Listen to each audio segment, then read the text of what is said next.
Commission meeting, recorded April 4th, 2022.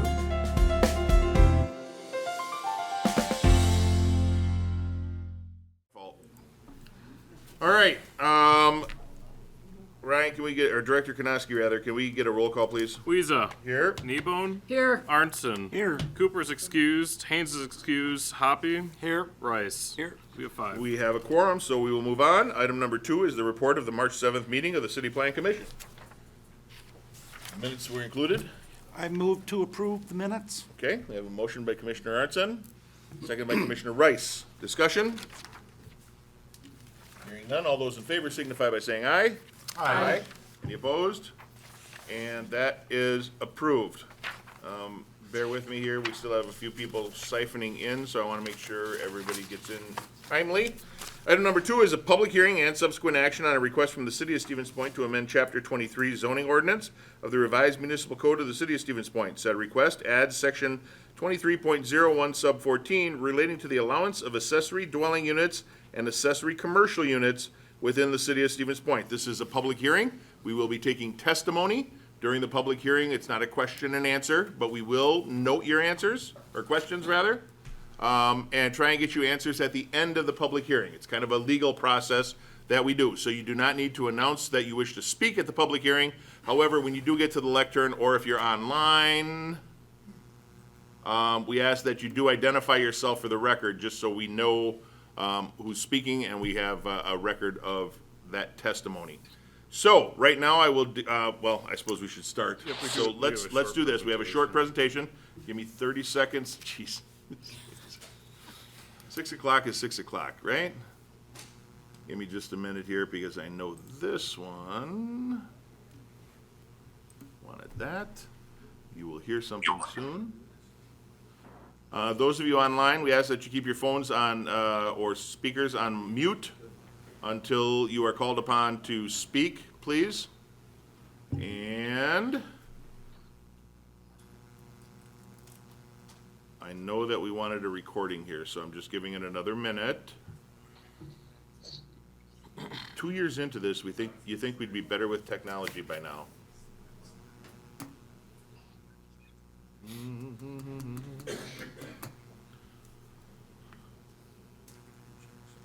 Thank you for your patience. We'll give it about another 30 seconds here, and then I'm moving along because no sense in holding everybody else up.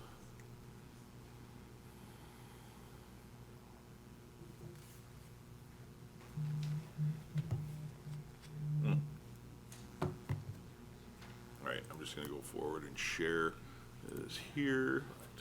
Share. And there we go. Director Konoski, you are on. Thank you. So tonight, before we get into the public hearing, I'll give a presentation on the accessory dwelling units and accessory commercial units zoning code amendment. I'll also provide a brief overview of kind of the timeline as we've had this discussion over the last several years. So, next slide.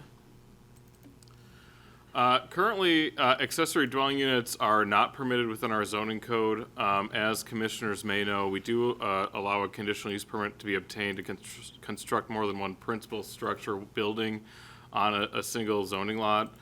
Typically, we consider them equals. So if you were to have two family dwellings on one lot, they are both considered principal. Not one would be considered accessory to the principal structure. Next slide. Currently, our accessory commercial units are not permitted within our zoning code. Home occupations are a permitted use. There's a number of things that have to be met if you're going to have a home occupation within your residential structure. Mainly, it has to be carried out within the immediate family members residing on the premise. You can have no more than one unrelated individual as part of the home occupation. That the home occupation is considered in the morning and it's scheduled to last an hour. Incidental. Everybody's welcome to attend. That the home occupation Recording in progress.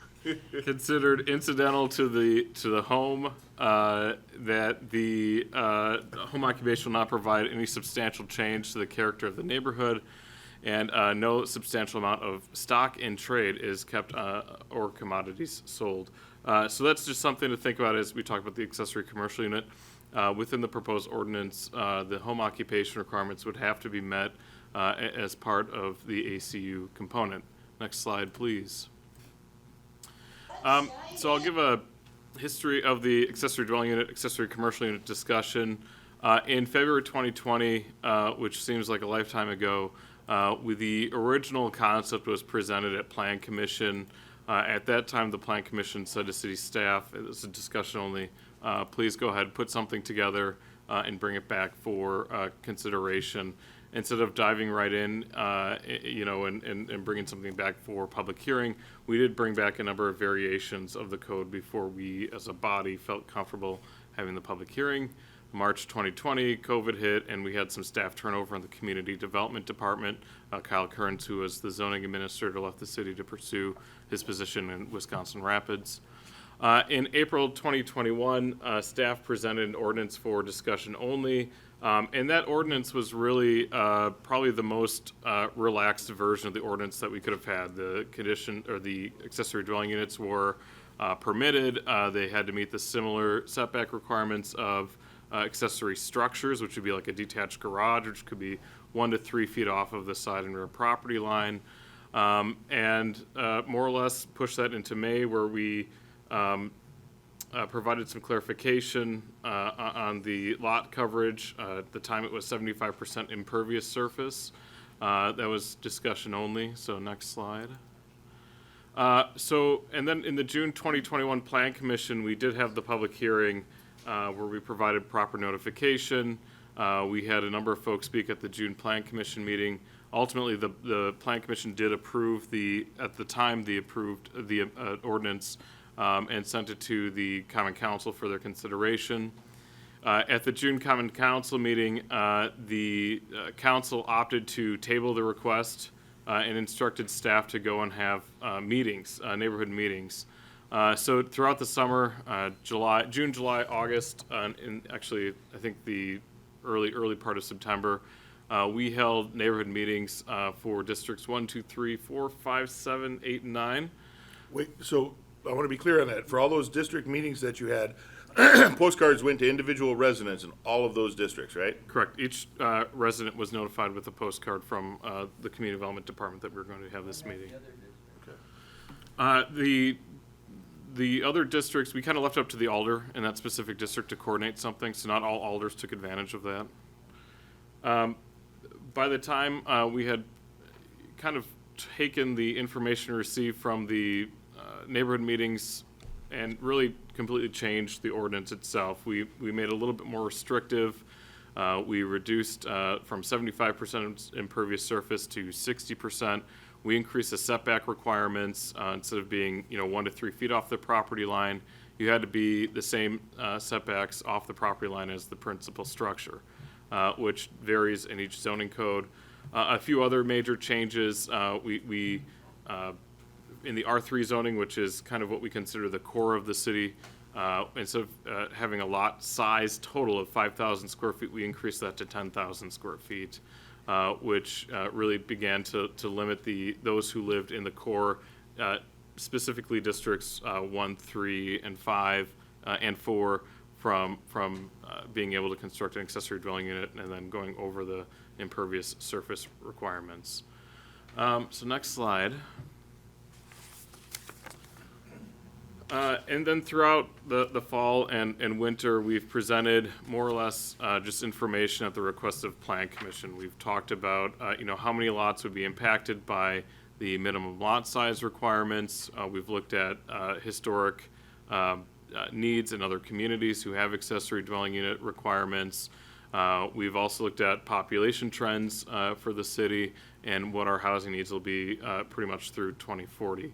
At the February meeting, the Plan Commission directed staff to publish the public hearing for the April Plan Commission agenda, and so that's where we're at. So the ordinance as proposed, which is on the next slide, makes it a conditional use in all residential zoning districts. Again, previously it was permitted use, meaning that you could come in As long as you met the other zoning requirements, you could walk out with a building permit the same day that you came in to talk to city staff, or zoning permit. Conditional use does require proper public hearing and notification. Property owners within 200 feet of the subject property are receive a letter from the Community Development Department indicating there's going to be a public hearing on this. And then the conditional use permits have to meet the standards. We have 14 standards in our zoning ordinance that have to be met. And I've said this a number of times, we're pretty restricted, as the Plan Commission knows, when we do get conditional use permits. You can't subjectively say you don't want something. There has to be objective evidence to deny a conditional use permit. The accessory dwelling unit, accessory commercial unit structure must meet the minimum setbacks of the principal structure. So you can see, if you can read that, and I apologize, that table there on the left-hand side of the screen essentially outlines the minimum setback requirements for each of the residential zoning districts. And then, of course, the minimum lot size requirements must be met for single-family development or dwellings in order to construct an ADU, ACU. Again, except for the R3 zoning, where it currently requires 5,000 square feet. Through the conversations that we had at the neighborhood meetings, we bumped that to 10,000 square feet. Next slide, please. The accessory, as the ordinance is proposed, the ADU must be a minimum size as outlined in occupancy codes. It's typically 400 to 600 square feet, depending on number of bedrooms. The Universal Dwelling Code really does dictate something like that. We do have a maximum size of 900 square feet total and may not exceed 20 feet in height. That does not include the gabled ends as an example. The biggest component here too is that the owner of the property must reside in the primary dwelling for a period of a minimum of 10 months or more in a calendar year, and that a restrictive agreement between the city and the property owner would be recorded against the property. So if the property were to be sold, that buyer would be notified that in order for them to utilize the accessory dwelling unit, they have to occupy the primary structure. And that would also be part of the title work that would be done at the time of closing. Additionally, we receive what's called special assessment letters. That special assessment letter would have that notification as well. And then the accessory dwelling unit, accessory commercial unit would have separate sewer and water utility connections. Wrapping this up, only one ADU ACU would be allowed per lot. You couldn't have multiple outbuildings. Occupants must meet the definition of family within our zoning code. For those who are unfamiliar, our zoning code allows no more than 2 unrelated individuals to reside in one unit, unless you're related, of course, by blood, legal, any other means. One of the big components that came out of the neighborhood meetings was not allowing the accessory dwelling units to be utilized for Airbnb or VRBO. So that's specifically outlined within the ordinance that's prohibited.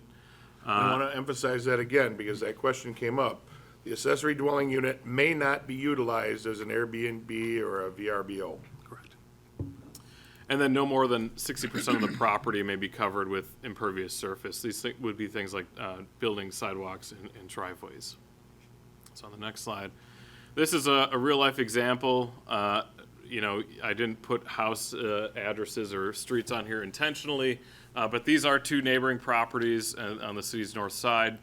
And kind of outline, I know this is kind of hard to read or kind of hard to understand, but trust me, I'll explain it. This property is zoned R1, which means that they would have to have a minimum 16,500 square foot lot, which both of these properties do. The setback in the front yard is 30 feet, the setback in the rear yard is 30 feet, and then the side yard setbacks is 12 feet. So you can see those cross-hatched areas is where you could not build an accessory dwelling unit. In this case, the home on the left is right up against the back rear lot line. So if they came in and said, we want to build a 900 square foot accessory structure, we would tell them it's not doable. That area around the home is the 10-foot buffer, which is required within our building ordinances, that you can't build within 10 feet of the primary structure.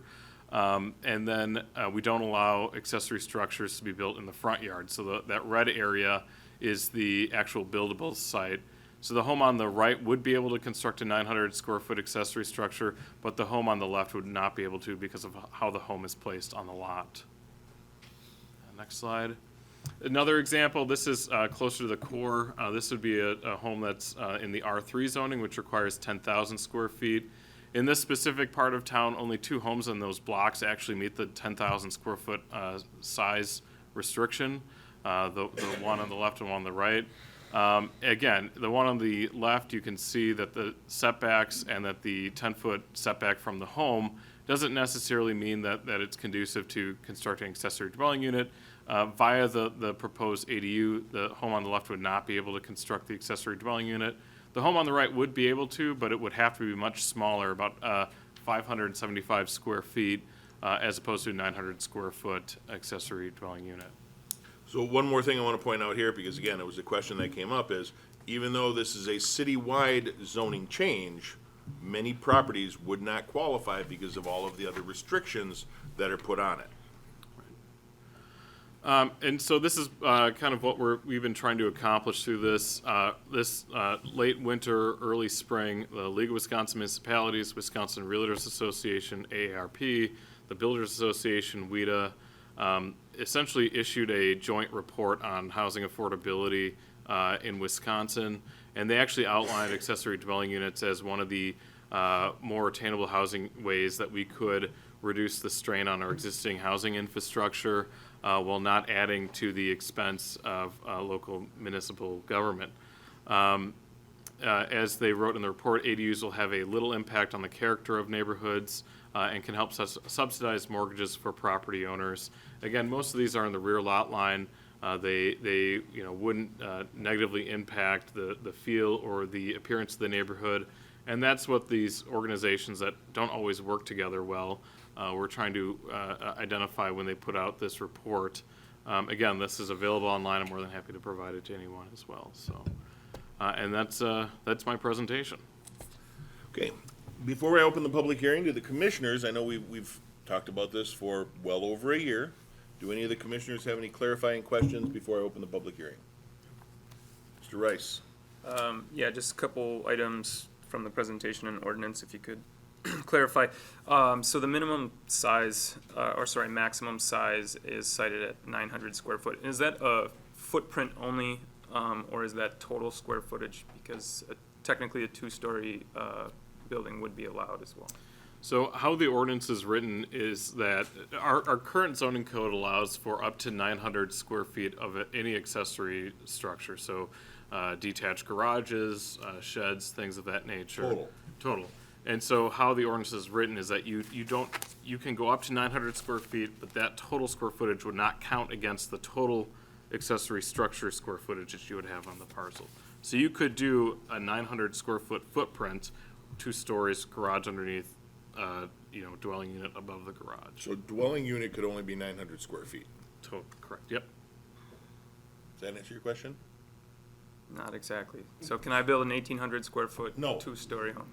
You can build an 1,800 square foot 2-story unit with a garage underneath, but Sure. the living unit can only be 900 square feet. So if Foot- it was footprint. 2-story, Yeah, footprint would be 900 square feet, Sure. so 30 by 30 would But be the total maximum living space size. also can't exceed 900? Correct. Okay, that makes sense.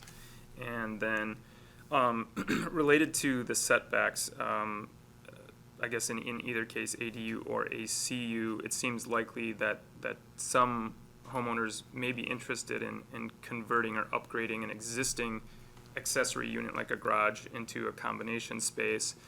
Are those going to be subject to the new setback standards, or if they meet current existing accessory setbacks, can they be allowed to, again, convert or upgrade? If you were to convert an existing detached garage into an accessory dwelling unit, it would have to meet the standards that are proposed tonight. And so you couldn't, if it was 2 feet off of the rear and side lot line, you could not build that as an accessory dwelling unit. It would have to meet the minimum setback requirements of whatever zoning code you're within. An ADU or ACU, correct? Correct. Okay. So just clarification, they would not be grandfathered in is what you're stating there's- based on, okay. there's nothing that would make that happen. Your garage can still stay a garage. Right, could stay a garage, Your but new- if you Any new transfer. living unit has to meet all of Convert it the into- okay. requirements that are set forth Try in to this convert it, okay. change. Thank you. Commissioner Rice, anything That's all else? for me, thank you. Any other commissioners? Okay, with that, I will declare the public hearing open. When you have testimony, just come to the lectern, identify yourself, and offer that testimony. So the public hearing is now open. Why don't we start online, because I know we had one here. Nancy?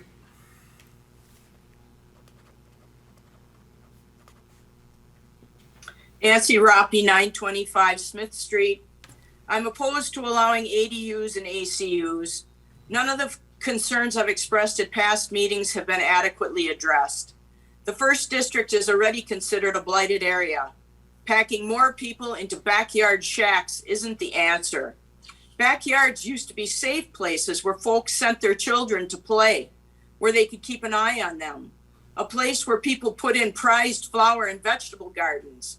At harvest time, they'd put up countless jars of jellies and jams, preserved pickles, tomatoes, and pretty much everything else they grew, and share the excess of their fresh homegrown produce with family and neighbors.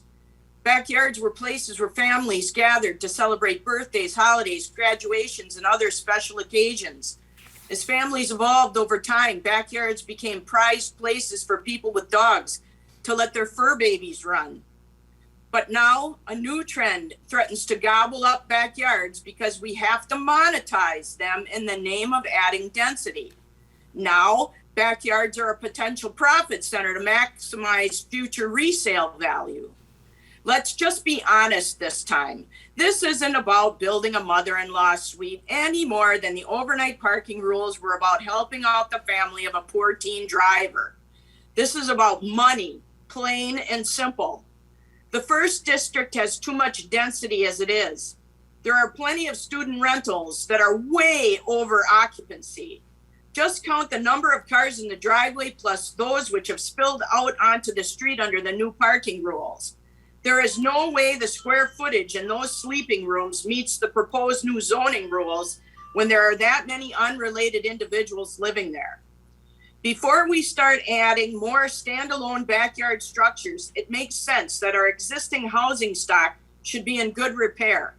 Nowhere in this proposal does it say the primary residence has to be in good repair before an ADU or ACU can be constructed, but it should.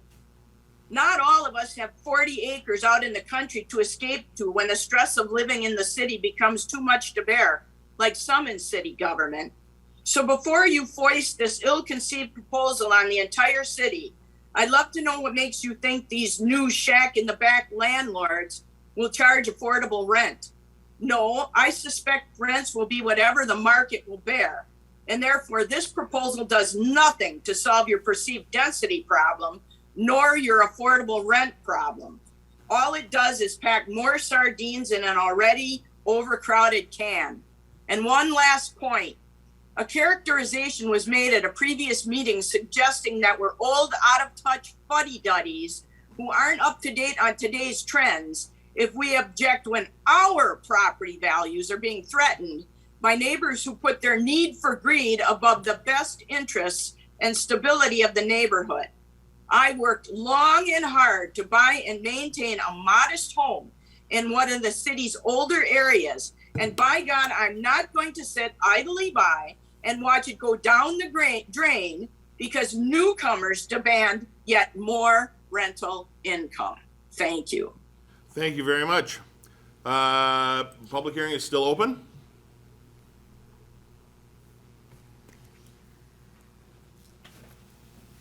I know we didn't get a packed house for people to sit here and watch us. You got 40 acres out in the country? I wish. Mr. Mayor and members of the Plan Commission, my name is William Love. I live in the city at 909 Ridge Road. I speak in opposition to this proposal, even though over time, as laid out, the proposal has become less obnoxious than it started. I understand the argument that we want less sprawl to accommodate more people. I know it's a revolutionary thought, but why do we want to accommodate more people? Growth is not inevitable. Do we need more people? And if we need more people to make city government more efficient, then how many more? Would we be satisfied with 1,000 more? 10,000? 100,000? How many people does Stevens Point need? Now, do we put up a fence to keep them from coming?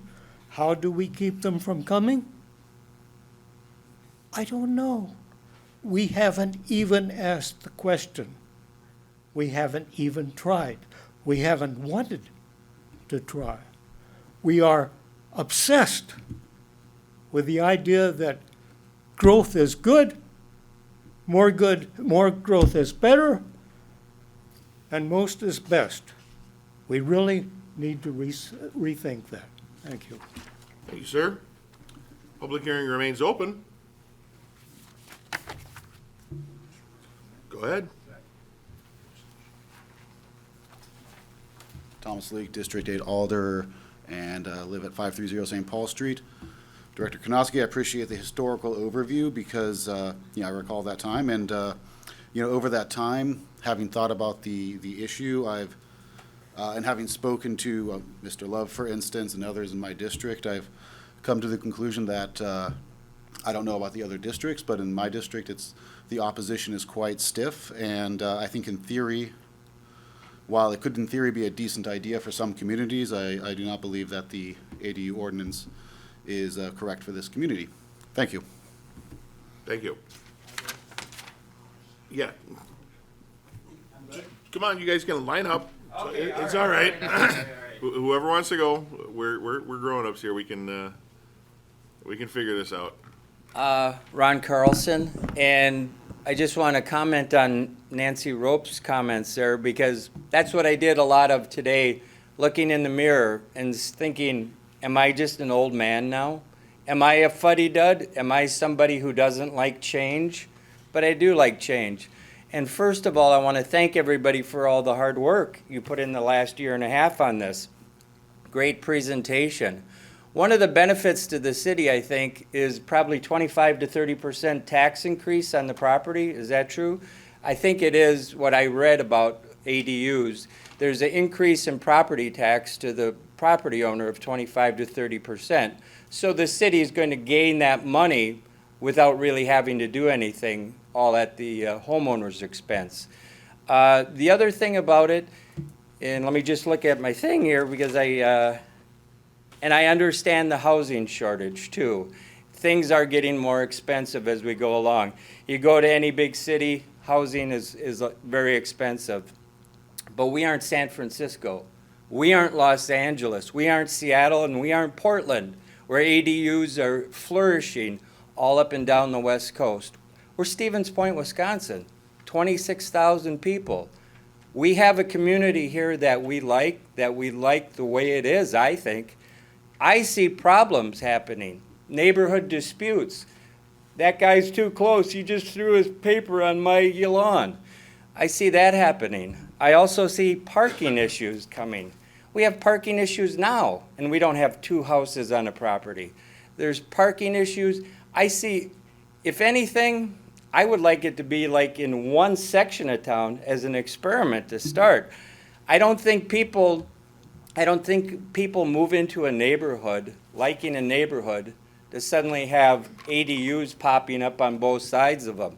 That's not, people want a neighborhood for many reasons. I don't think it's to be like an apartment complex. So Alderperson Leake, I'm glad you're listening to your people. I hope the commission makes an informed decision today. And I hope all these people here, if you have an opinion, speak up and say it. Now's the time to do it. All right, thanks. Thank you, Mr. Carlson. Yep. Mr. Klein, you can go after this gentleman. You want to go first? I'll get done. Okay, Glen Avang, I live on Peck Street. Okay. I live in a single-family dwelling zoned home, and I can't think of any reason what my property value is based on that. I can't think of any reason I would want to change that. I don't know what's going to happen down the road. I don't know what homes around me qualify for this, and I don't know who's going to move in there. I know what I have, and I like it. I think in Stevens Point, we like this town because people at Stevens Point made this town what it is. And I think there's no real groundswell of impetus that this came from. It didn't come from the people. It came from the administration or somewhere else outside the city. And I like our single-family dwelling zoning. I want to keep it. I don't want my property values affected in any unknown way. I like it the way it is. And that's not because I'm against change. I like change. I like change for the better. I would like to see efforts in our employees of the city spending their time fixing our roads. They're falling apart. And Peck Street used to be a really nice road, and now it's got potholes up and down all over the place. There's lots and lots of roads in this town that are falling apart, and we're not keeping up. And there's other things we can do. We got a east side development on Highway 10 East out there that could use a lot more development to help our tax base. And we could really put an effort into bringing business into there and things that we need, things that'll help the people, not things that raise questions and possibly take away, our control of our own property. That's all. Thank you, sir. Mr. Klein? Sure, go ahead. Since it affects so many people, this should be a referendum. This affects everybody in the city almost. Stephen Klein, 301 Union Street. Referendum sounds like a great idea. I could get behind that. I'm gonna go a little against the grain here. I didn't prepare a statement, so bear with me. First, most of the concerns I heard expressed so far, and only a few people have spoken, most of them have already been addressed and are specifically forbidden in the way the ordinance was written, at least from what I heard just presented to us. I'm also going to ask why we have a separate utility hookup requirement.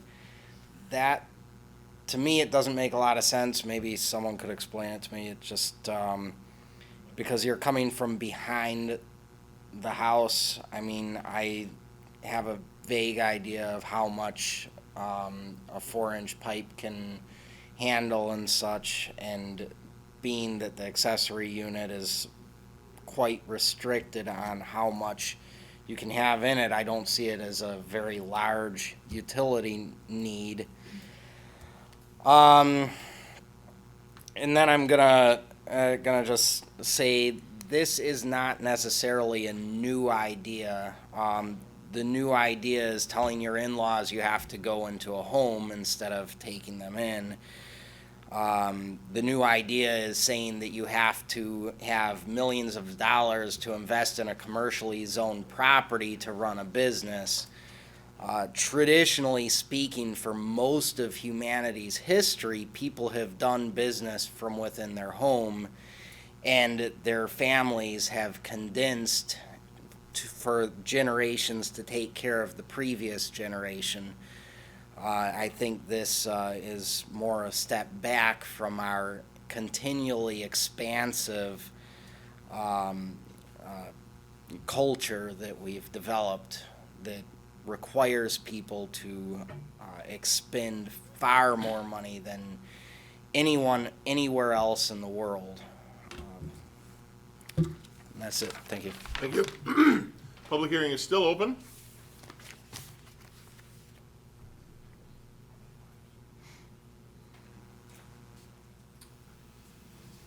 Welcome back. I didn't know I'd left. David Knappen, I live on Dan's Drive here in Stevens Point. I will try not to be overly repetitive with some of the comments that have been made. My wife and I were talking about this evening as we were talking about this meeting, and I think it was Mr. Carlson made the point, or maybe it was one of the other gentlemen. People move to a community like Stevens Point, and they get their residence, they get a home, and they do it because of the neighborhood. And people like their neighborhoods the way they are. And that means something in a town this size. And I'm always concerned, for those of you who don't know, I'm an attorney, and I'll tell you the biggest thing that always raises a red flag with me is if somebody wants to pass a law, but they say, well, it's really only going to impact a very few people, then why change the law? Why do we need an ordinance that's only going to affect maybe 2 houses or 3 houses? It doesn't make any sense fiscally to go through the effort of doing that. Number 2, what you're doing is you're setting up something that doesn't apply to everybody. Why change the existing law for something that's not going to come into play? The third thing that is an issue is the concern that somewhere down the road, when people aren't able to have a public hearing on this sort of thing, well, how is it going to impact things down the road?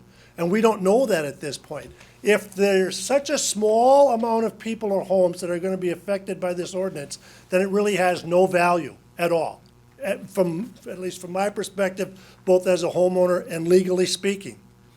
When we make changes to ordinances, it should be in reaction to something, a need that has been identified within the community, and it should be something that is going to solve or address an existing need.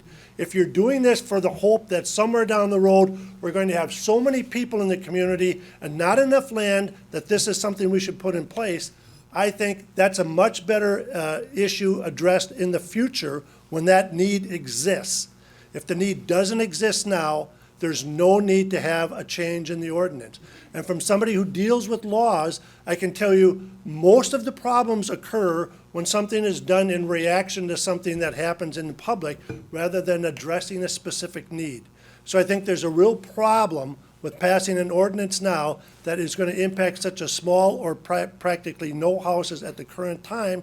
Again, it just makes no sense. And I think if as I said, the people who move here come here because they like the residential area, then they like the neighborhood area. And to allow other people, that's the first thing we talked about. Is like, well, what if this plan were in place citywide? Now this great neighborhood that we live in, somebody dies or sells their house, and now all of a sudden they want to do that. To the first caller's point, we have a great backyard. Now all of a sudden there's going to be a 900 square foot facility in the backyard with somebody I don't know doing I don't know what. And now I have to be concerned how about that's going to impact my property. The same may be true for a regular resident, I understand that. But at least I get a chance to meet my neighbor and at least make that connection. But now I have these people in the backyard who are infringing on my property. And that's not why people move to a city like Stevens Point. So I would encourage you to give some real thought to those things. Again, the main thing though is, if there's not a need for it, it's just a mistake to do it now, in my opinion. Thank you. I just want to make a quick comment because I think it might save some breath. Someone mentioned that this came from the administration. It did not. It actually came as a request from citizens who wanted to do this, but it currently wasn't allowed. So staff got to work and did their research, said, oh, look, other places do this. It is allowed in some other places. Maybe we can propose this and see if it works for these people. That's where it started. It wasn't an administration coming up with it. Alderperson Shore. Thank you, Mayor and Commission, and thank you for that point, Mr. Mayor. I am David Shore, 2nd District Alderperson. I do support this. I was involved in pushing for some changes that I hope were helpful, so I support it, and I don't care if anyone builds any of these because of the exact point that the Mayor just made. That this is about, and I think we've lost sight of this, people's ability to do something that they might like to do on their property. So in my own sort of timeline of this, the issue came up in May of 2019 because two constituents, one of them a daughter, one of them a mother who was getting older and living in too big of a house, asked me about this, and I had to say, no, you can't do it.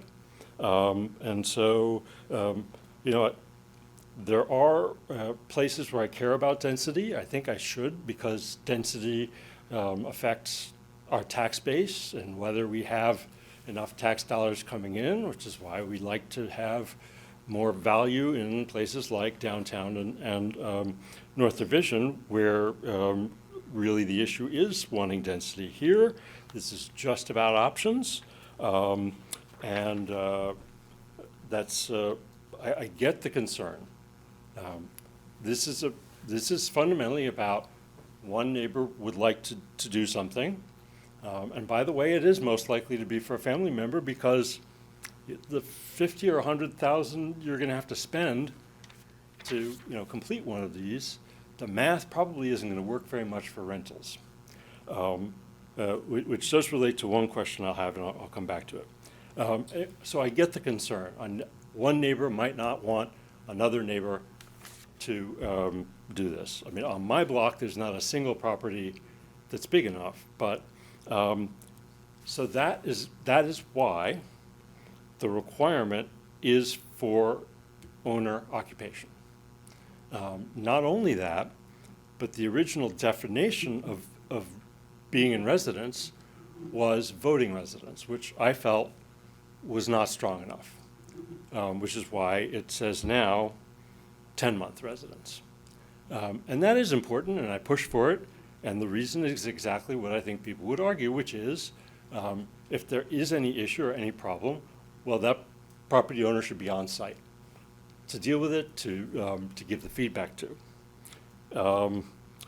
So my one question is about the owner living in the primary structure. This is a question that I remember Alder Dalton raising. I thought it was a good question, because the only way that I can imagine it being income, and again, this is not about like a landlord empire. This is about that one property owner at that site. What is the reason for having to have the owner live in the main structure if they maybe were interested in living in the smaller quarters and renting out the house? Thanks. Thank you. We've got two people online. I'm going to go to Kathy Derzinski first, then Christopher Claysmith, and then back to people in person. Hi there. Hi. Can you hear me? Yes. Hi. I just want to speak in support of this proposal. I work with a lot of families with elders and adult kids with disabilities, and finding an accessible dwelling in this town is next to impossible. A lot of parents want their young adult children to live independently, but they need a lot of support. So the idea to have their own space and yet be right next door is incredibly attractive to people. And I don't see a million people in Stevens Point doing this. I really think you're right. It's got so many boundaries around it that it'll be a very selective thing, but I still think having the opportunity for some people and being able to do this would be a great benefit. I mean, I don't know, the scary stories I'm hearing about someone builds a thing in their backyard and suddenly you don't want to meet those people and you don't want to know them and they're not your neighbors. I mean, they would just be your neighbors, like your neighbors are your neighbors now. And somebody could sell the house next door to someone that you end up not, mixing with very well, or you don't like what they do and you make complaints. I mean, that can just happen now. I don't think we're going to lose all the backyards in Stevens Point. I mean, I could do this right now on my lot. I'm not going to do it. I have a duplex. I'm going to have my caregiver live upstairs when I need that, and I'm going to stay in my home. But I I like the fact that I don't think it's an issue that this only is for a few people. I think that is a good thing. I think that's a way to take a step towards a future. And if you don't think Stevens Point needs to grow, think again. We need a tax base. We need people coming here. We need more people living, working, and enjoying Stevens Point. We live in a city. We go to parks when we want to enjoy bigger space with nature. I just walked in the woods by Buchholz. I lived out of town. I didn't see another human being. My house was way off the road. I had to move to town and embrace a whole new way of living. And I believe living in town means you're around a lot of people, and that we have a city government who listens to us and helps us all get along. So I'm in full support of this. Thank you. Thank you. Chris Claysmith. Christopher Claysmith, 549 2nd Street North. Kathy took the words right out of my mouth. She summarized it very well. There's a fair amount of need for individuals and families that are supporting individuals with intellectual or developmental disabilities, and the ability to build an accessory dwelling unit for those individuals is something that's been requested, I think, rather publicly.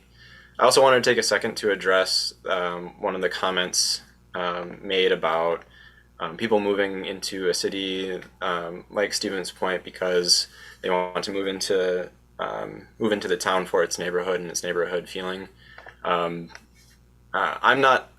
can't personally speak to that notion. I do move into a neighborhood for the feeling, but I also move to a neighborhood to be close to amenities, and where space is limited. More and more people are looking for those spaces that are close to their commercial centers or their entertainment districts in order to take part in the local culture. And if those spaces aren't available, and that might deter them from living in our community. The other comment that I wanted to address is that the people who are living in ADUs would be people infringing upon my property. As Kathy mentioned, these people would also be your neighbors, and it would be important to treat them as such. They're people who are living with you in community. And the last thing I wanted to mention was the need for growth and the desire to have city focus on shared resources and amenities that we all would appreciate and benefit from, like improved roads and repairing the roads that are currently falling apart. All of those services come at a cost, and allowing accessory dwelling units to pop up within neighborhoods would increase the tax base, which would take care of those services over the long haul. So I appreciate you all for exploring this option to benefit the city, and I hope that you come to a good conclusion on this. Thank you. Cindy, you're up. Public hearing is still open, by the way. Thank you. First of all, I'd like to say thank you to Director Kronowski for the amount of time, and Adam that gave me, especially today, but other times too, for clarifying some of the things about the ADUs that I was not sure of, and that Mr. Rice had asked about also. So I didn't feel as silly because I wasn't the only one that wasn't sure about some of it. And I also would like to make a comment about that this was brought forward. It may have been because somebody came forward in the community, but I've been watching and reading the Municipal magazine, and it's gotten a big push, and there's a big plan that they've been working on for a few years with realtors and other people, and to get ADUs approved throughout Wisconsin. So it's not just a single person or a couple people maybe brought this forward. This is a big push throughout Wisconsin right now to allow for ADUs throughout, to add to, and this is what the reasonings are, I'll give that to you as I read.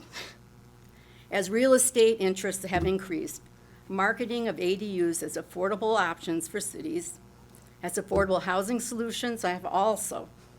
Those in favor of ADUs often argue ADUs provide alternates to traditional housing, while also providing the homeowner with extra income. Let's be realistic. ADUs, accessory dwelling units, will not significantly address the city's need for equitable and affordable housing. It won't. We've already said why. Why not? The definition of affordability is relative, as the cost of ADU units cannot guarantee affordability to the number of our city residents who earn below the income median. That's in reports in the city. The average cost of construction of an ADU ranges from, as the city planners talked about, $80,000 to $100,000, or $200 to $300 per square foot. Even more costly now with today's increase in construction and materials. The cost of adding utility lines would range from $10,000 to $15,000, depending on the ADU unit's setbacks. The income median for much of the city does not lend itself for many property owners to afford to build an ADU and then to let or rent the unit as unaffordable to individuals with low income. But we've been told this. This is one of the big reasons that all these municipalities and cities are doing this. The other ones, I want to first say the better and more effective solution to this affordable housing, and I'm not an expert, but I will say, is to require 1% of affordable housing units to be constructed within all of our newly constructed housing projects as either apartments or condo complexes. Then we get the diversity of different housing options, but we also are putting that in with when we're doing TIFs that we're giving money to make these complexes, that there's a percentage that has to be for affordable housing, like the Maria Convent development is doing. Others in favors of the ADUs argue that ADUs will provide the opportunity to have an elderly parent or a member of the family live closer to their support system. I understand that. I've gone through it a lot these last 2 years with my own parents. It's been very difficult. Although the intent and purpose may be initially to do this, the reason is not sustainable. Once an elderly parent or family member is no longer utilizing this ADU, the initial intent and purpose is no longer applicable. It's gone.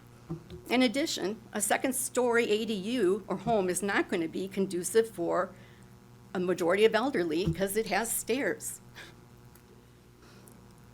The intent and purpose of zoning codes is to preserve the public interest, which is normally the public peace, safety, and peaceful repose and good order, etc. The question is, will the approval of the ADUs and ACUs infringe on our traditional notions of preserving public places, safety, good order, and peaceful repose? Or will the citywide zoning code create issues, have a negative effect on neighboring property values, impact the proximity of neighboring homes from their expected use and enjoyment of their private property backyards, under which the zoning codes were in effect when they first bought that house or property? Or will location and design of the ADU, ACU significantly impact the privacy, solar access of adjacent properties? Will it significant resources of our trees or shrubs be taken? Will that be allowed? Will the site plan regulate to provide open space and landscaping for privacy and screening? State statute 62.23 gives cities the authority to promote healthy, safety morals, or general welfare of the community through its zoning. They should and must be made with a comprehensive plan. I know we've been working on it. I'm not sure if it's already done, but I have not seen this. I've seen drafts of it. Zoning ordinances traditionally control where a use takes place versus how it takes place. They traditionally make determinations regarding what uses will be permitted as opposed to case-by-case determinations. Tonight, we're looking at implementing a citywide zone ordinance to allow ACU ADUs throughout the conditional use permit. In doing so, it is imperative that we first know what the intent and purpose is here and what may be the outcome. I personally say this because I live in District 3, and it is overrun with rentals. We had, when I 43 years there, had 75-25% on most of my blocks near me of families. Now it's the opposite, if that. I say this because we need to know, it's imperative. Wisconsin legislature, recently adopted legislation that requires CUPs, conditional use permits, decisions to be based on substantial evidence. This can prove challenging for members of the public. It does for me, and I've been an alder twice. It will not provide a legitimate basis to those against the proposal because they have standards set, and you have to be able to prove that it will affect your property negatively, not just your opinion. Therefore, if a person submits an application for a CUP, no, it will be too late to change any of the rules that come through that, the standards that are set up tonight if it is approved of. If you care about the quality of the land use and development in our city, then careful planning, the comprehensive plan for one, careful crafted zoning and building and stormwater management, all of that, all those standards are key to achieving our desired outcome. The standards that have been taken and looked at these last couple year, I guess at least, are really good, and you've listened, and I really appreciate that. But there's still some standards that are not addressed, and they will affect people. I hope that we look at this and just really consider it. I wanted to say one more thing, and just at the end here, about the 10,000 square feet that I know I pushed for, to be required for District 3, and that is because back in the day, and I think the gentleman is here, the city looked at all the rental properties that were coming up and the rooming houses that were being built. There was a need. In my district especially, and Nancy Rappi's in District 1 and other places, it has spread. But it was important to realize that some of our houses we need to make sure stayed as family homes. And some of the things they did was to say, if a house was going to become a duplex or a unit, it had to have 10,000 square feet instead of the 5,000 required for one structure, for a house. And that's why I pushed to say it should remain that, because we have such an overabundance in our areas already that to add another structure with another rental in it is really very unfair to an area that, yeah, we were young and bought a house because that's what we could afford, but we put a lot of money into it. And my neighbors that are there still, they have done the same. And they're feeling dumped on all the time and have given up. And I know there's many people here that feel that way. Your home is the one thing you put your investment in. Many landlords will say to me, you're messing with my investment when I talk about maybe ordinances we need to have. Well, any of these changes mess with my investment and my peace in property and my able to have a garden or something in my yard, and I don't want that to change. I do understand there's going to be cases, you need to look at those separately, but to do a whole city-wide zoning, that is not doing what zoning's supposed to do. Thank you. Thank you. Alderperson Morrow? And then anyone who wants to get on deck. Anyone else on deck? Sean Morrow, I'm the alderperson for Area 11. It's kind of hard after coming after Cindy. But it was nice to hear Ron up here and others. I do agree with Ron, he is old. I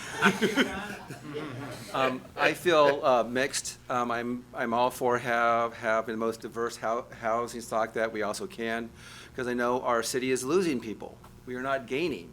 The latest can't even talk now, census, had us leaving. I mean, had a lot of people leaving our area. The more options that we could have, I think we also should have. But I also agree that, as Cindy had also said, I mean, putting up one of these is going to be a lot of money, and it's not going to be a return on, it's not going to return on the investment, really.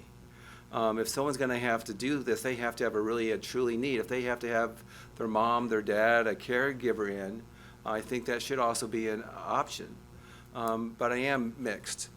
I've been hearing what everybody's saying. I'm having a listening session on Thursday here at 6. So if anyone from my areas, from Area 11 wants to end up showing, I know that the postcards have been out for a week, so please also show up and let me know, because we're going to do a final vote on at the full council meeting on that Monday. Thank you. Thank you. Ruth?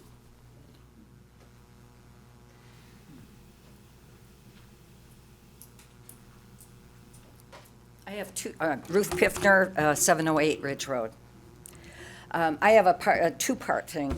One of the sections that I would like to repeat is from another time when I spoke, and it was about the statistics that we have about the units that are available right now or are being built at this time.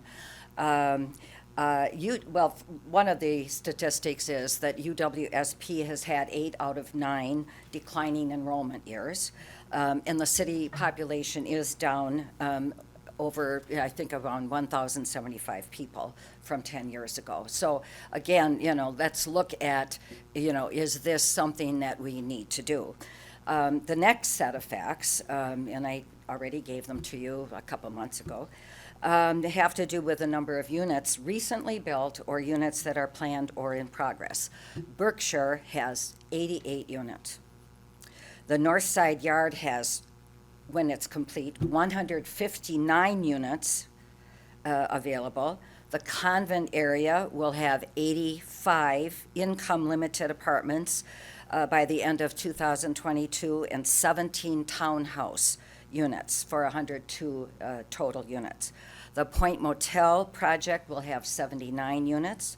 And finally, the Kmart site has 440 beds, which of course are in different conformations. I mean, it's like some might be 2-bedroom, some might be 4-bedroom units. So, but anyway, so we have a lot of units to rent at this time and for in the very near future. So I guess I just wanted you to know that that still is in place. We still have that many units, and so in terms of now we need more in residential areas, in people's backyards, I'm not so sure. Well, anyway, then the second part of my presentation, I started thinking about we have some very, very important people in our state from some time ago, and I hope that you even know them. I mean, they're from way before my time. John Muir, for instance. I mean, he is the father of the national park system. If we didn't have John Muir, he came to Wisconsin from Scotland with his family when he was, I think, 11 or 12 years old. And I mean, it's like they settled in Portage, Wisconsin. I mean, it's like they came to Wisconsin, of all places. They came to a place where they wanted to be. And that idea of him being in the, responsible for starting the national park system, that's important. And he's from Wisconsin. Aldo Leopold, another one. I mean, and by the way, going back to John Muir, if you go to Portage today, it's a National Historic Site at the farm that he and his family moved to. Same thing with Aldo Leopold. You can go to Baraboo, Wisconsin today, and you can go to Aldo Leopold's, where he worked, where he wrote. He was an author. He was an ecology person. He was so interested in everything having to do with preserving our land and all of the things that go with it. He wrote the book, Sand County Almanac. I mean, it was like, okay, I bet a lot of you may have, I shouldn't say a lot, but those of us with gray hair. Those are things that we have read. It is very important. One of his quotes is, "A thing is right when it tends to preserve the integrity, stability, and beauty of the community. It is wrong when it tends otherwise." Also, he wrote, "Conservation is a state of harmony between humans and land. The land ethic enlarges the boundaries of the community to include soils, water, plants, and animals. A land ethic changes the role of humans." Now, I like this for this particular time. "A land ethic changes the role of humans from a conqueror to a citizen." We're not conquerors of this land. We should not be. We have Gaylord Nelson, a former governor, who had conceived of and developed Earth Day. I mean, do you realize these are people from Wisconsin, our state, the place that we have chosen to live, the place where we have roots, perhaps not because we chose them, but because our ancestors chose them. We have had in our own community George Rogers and Roy Menzel, who established parks, planted trees, and worked selflessly to keep our environment healthy and safe from the people who were hell-bent on destroying our community.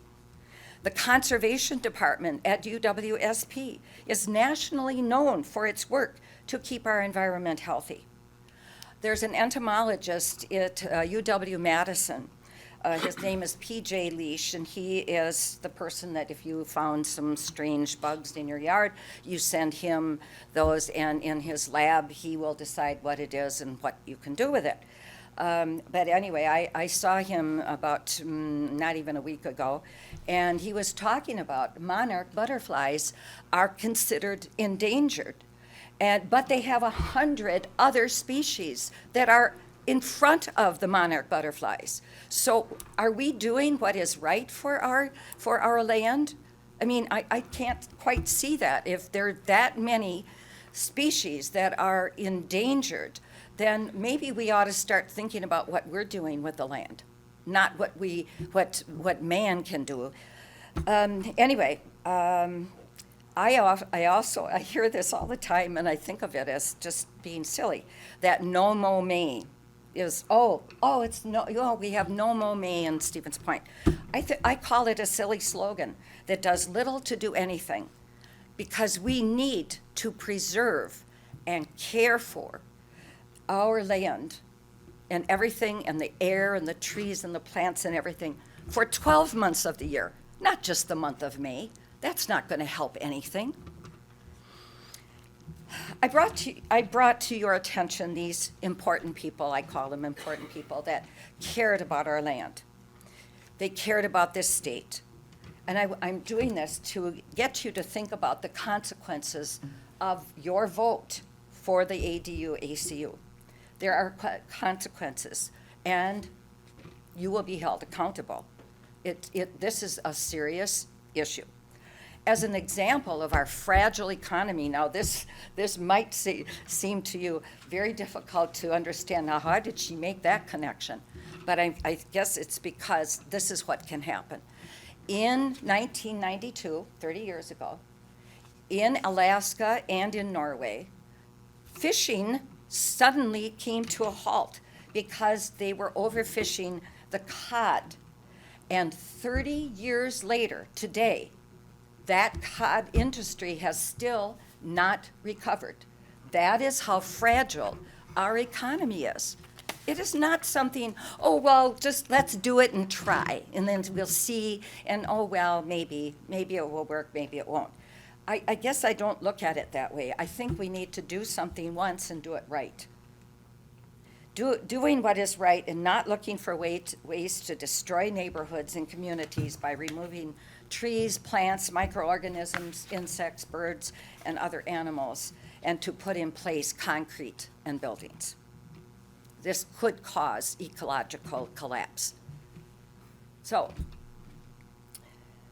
many of us and you have no skin in this game. These unwelcome, unwanted, and unnecessary buildings will not be in everybody's backyard. That's that NIMBY thing. When you do things to disrupt the well-being of a community, there are consequences. So please consider your vote carefully when you decide what will or will not happen. A no vote to end this attempt to disrupt and break down our community shows that you stand tall with our predecessors who cared for our state and the communities within. A yes vote is a vote for complete disregard for our natural resources. Once damage is done, it may not be fixable. 30 years, still not fixed. Show your concern for our community by voting no. You can do what's right. Let conservation win over the destruction of our community. One more, just a comment from our meeting that we had at St. Paul Methodist Church for the District 8. I remember asking Ryan, I think I had asked you, this is about enforcement. They have all these things in place. That's great. I like that. However, there is no enforcement.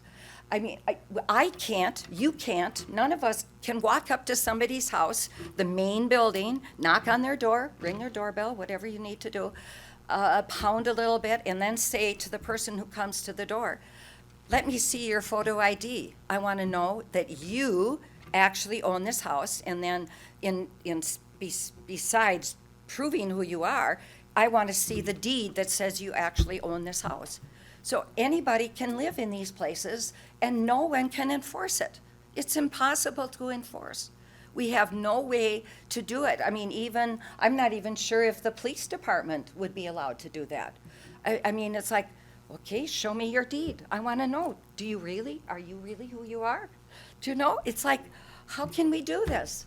How can we make sure that, even though you have written a lot of things in place, can they actually do anything? So, anyway, do what is right, please, for all of us.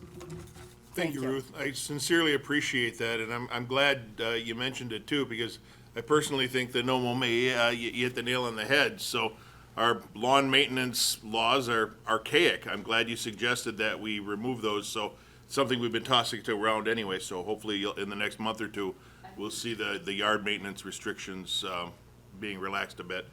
Armin, you're up next, and then Mary Ann, yes? Okay.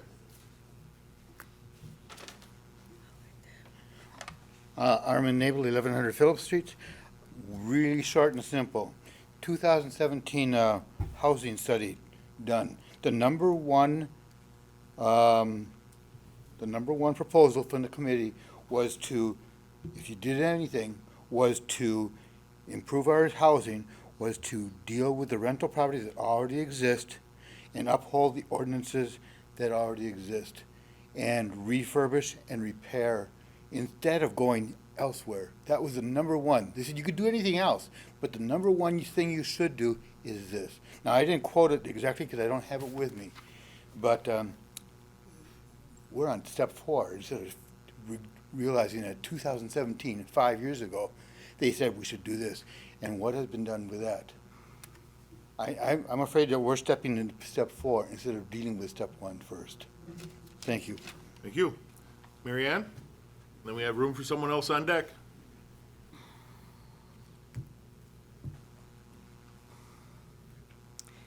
Mary Ann Leszewski, 1209 Wisconsin Street. This will be short because I didn't plan on speaking either. But I was reminded at one of the neighborhood meetings we had at the Emerson Park where you were attending, Cindy, you had done research on a number of other communities who had already implemented this program. And you came up with 12 ordinance suggestions that those communities were already implementing. And it's been some time since then, and I assume we've probably looked into those as well. But I wanted to be sure that those had the public eye and had exposure so that we wouldn't have to reinvent the wheel and could consider what people have done before us. And secondly, I don't know if you've ever taken the bus tour of the 3rd Ward in Milwaukee. It's an area where they wanted to highlight and show us tourists the Polish flats.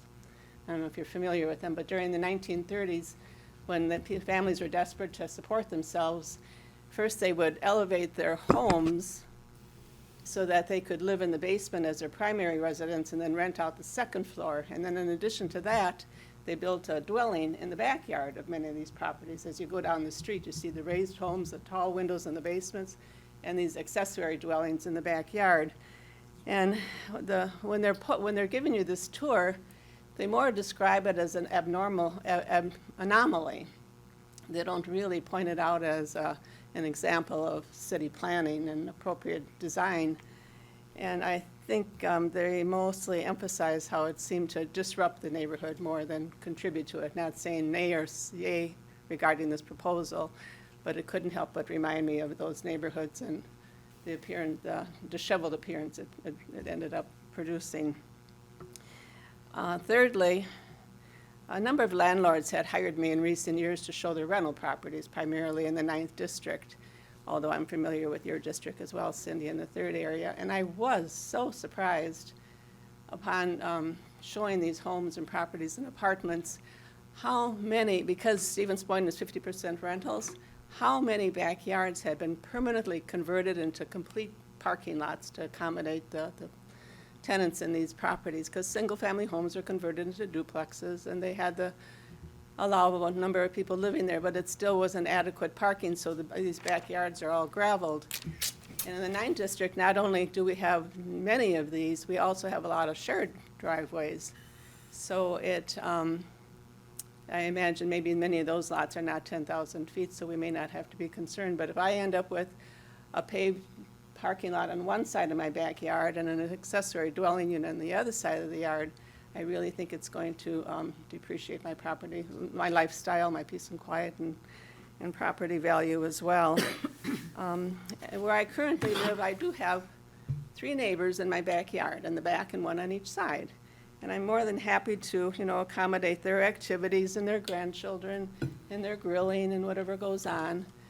But when I think of adding another household, it's beginning to feel a little bit too much as this project certainly may have some redeeming qualities, but I think it would really reduce my peace, quiet, and privacy that I enjoy in that yard. I often think our home, when I rent to my tenants, I try to assure them that their home, their apartment, is one place in the world I'll work real hard to guarantee they can have a quiet, peaceful place to come home to at the end of their day.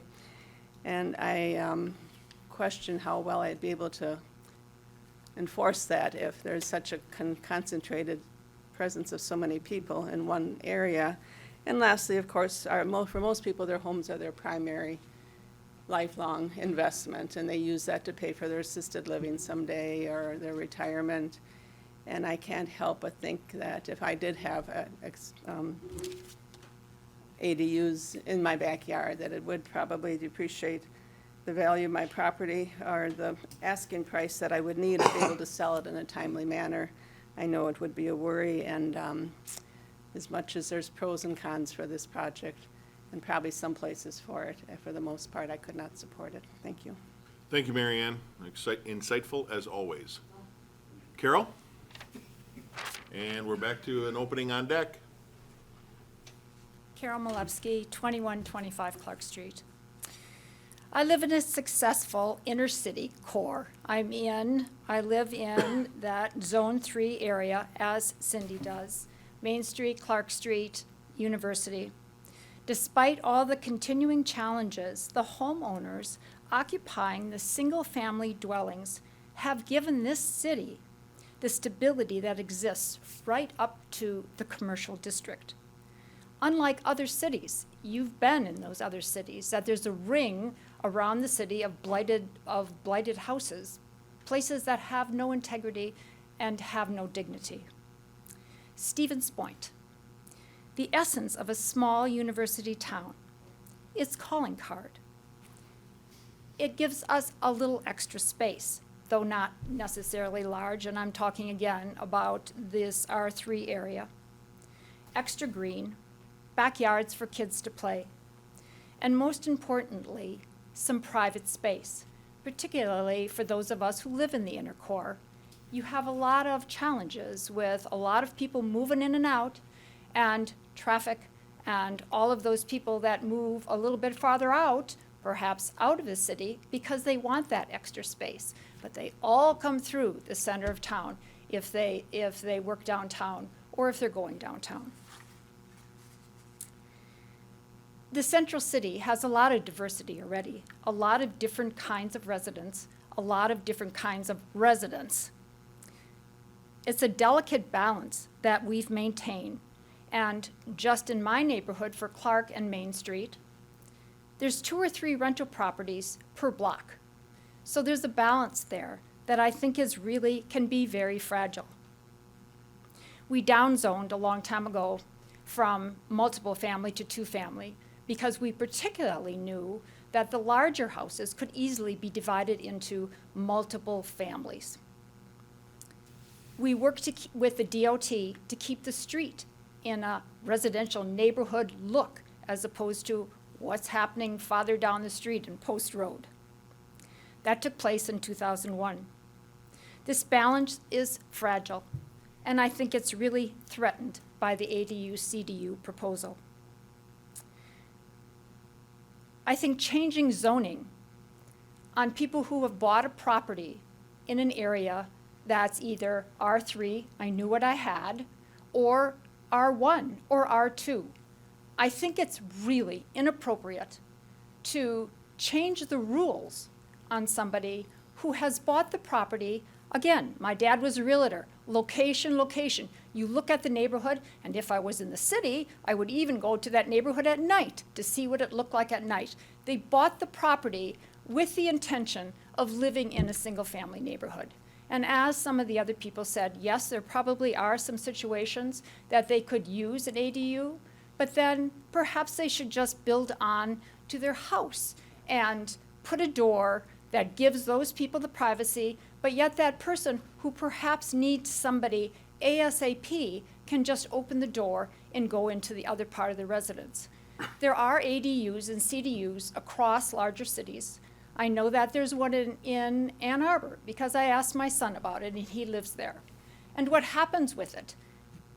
Perhaps it started like that in Ann Arbor, but it hasn't started like that here. The proposal here is it has to be owner occupied. And there's also a question about which facility would be owner occupied. But down the line, that separate electricity and the separate power, the separate sewer and water is about both residences going commercial in the sense that they become both rentals. And if they were both separate units, which they are physically, they could then down the line change the ordinance to make it a rental independent of somebody living on the property that owns it, two separate units. What I did was, I asked my neighbor, and he agreed. I went out and I took a picture of my backyard and his garage. His garage is 3.5 car, and I put the building on top. That could be put on top. I doubled it because the base of his garage, I measured it, was 10 feet 3 inches. And the building is 39 by 22. So what I did was, excuse my perspective because I did it quickly this afternoon.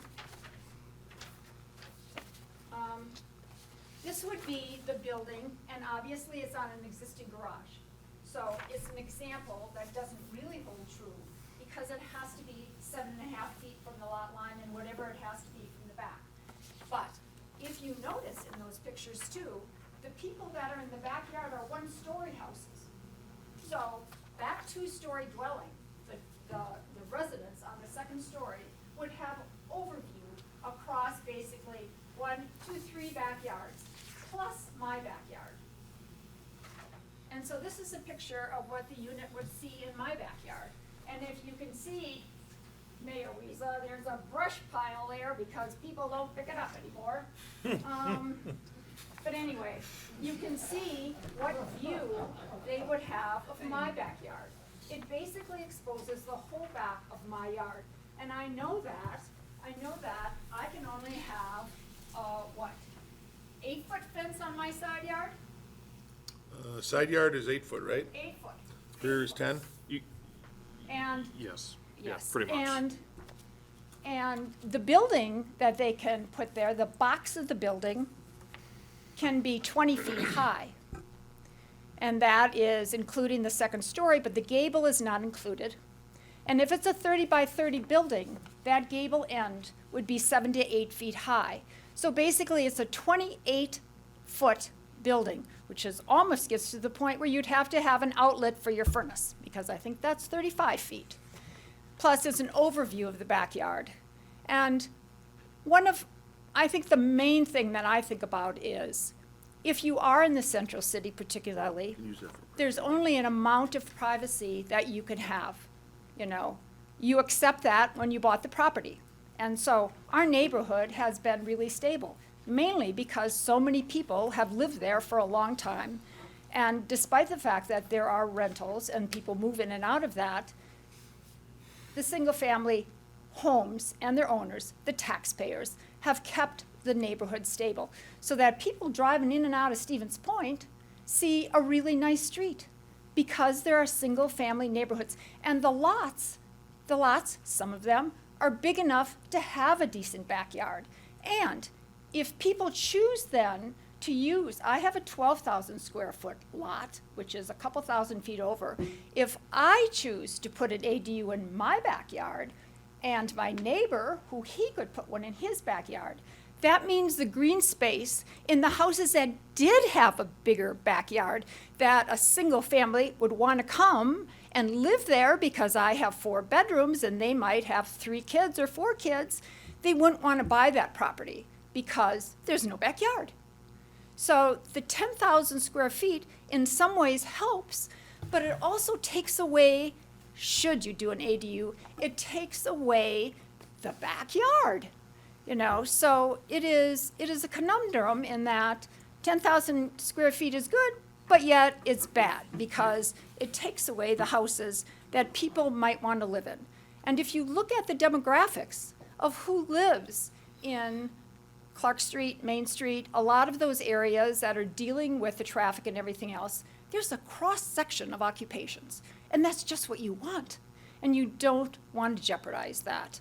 And I think certainly in our neighborhood, you know, I think that, and where Cindy is, she has even more rentals than I do. And there is just such a fragile balance in our area that I don't want it threatened. I don't want to come back someday if I should move sometime, or anybody else coming back to the neighborhood saying, boy, what has happened? So thank you for your time. Thank you, Carol. Bill?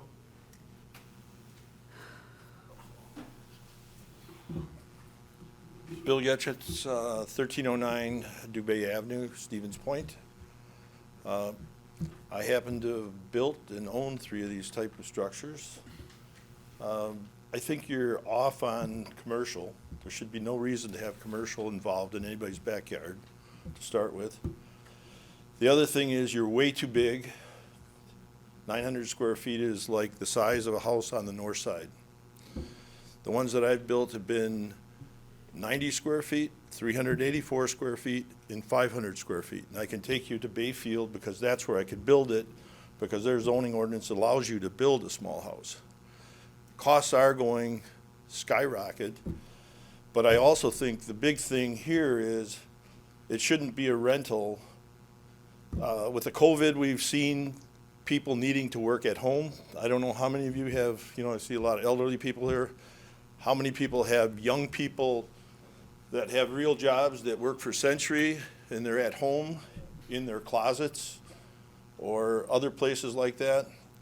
I could see this functioning as an office for a person who has 3 kids at the Washington school so they can actually function on their job.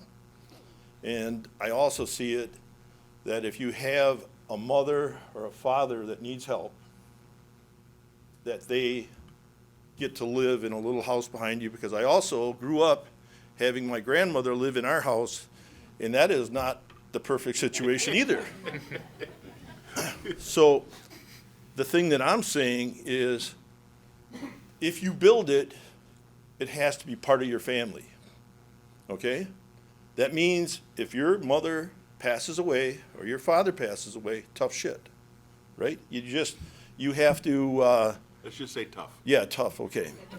But basically, you now have a space that either becomes a playroom for your family, or when you're, like, we also had a son that we didn't particularly like in our house because he didn't pick up.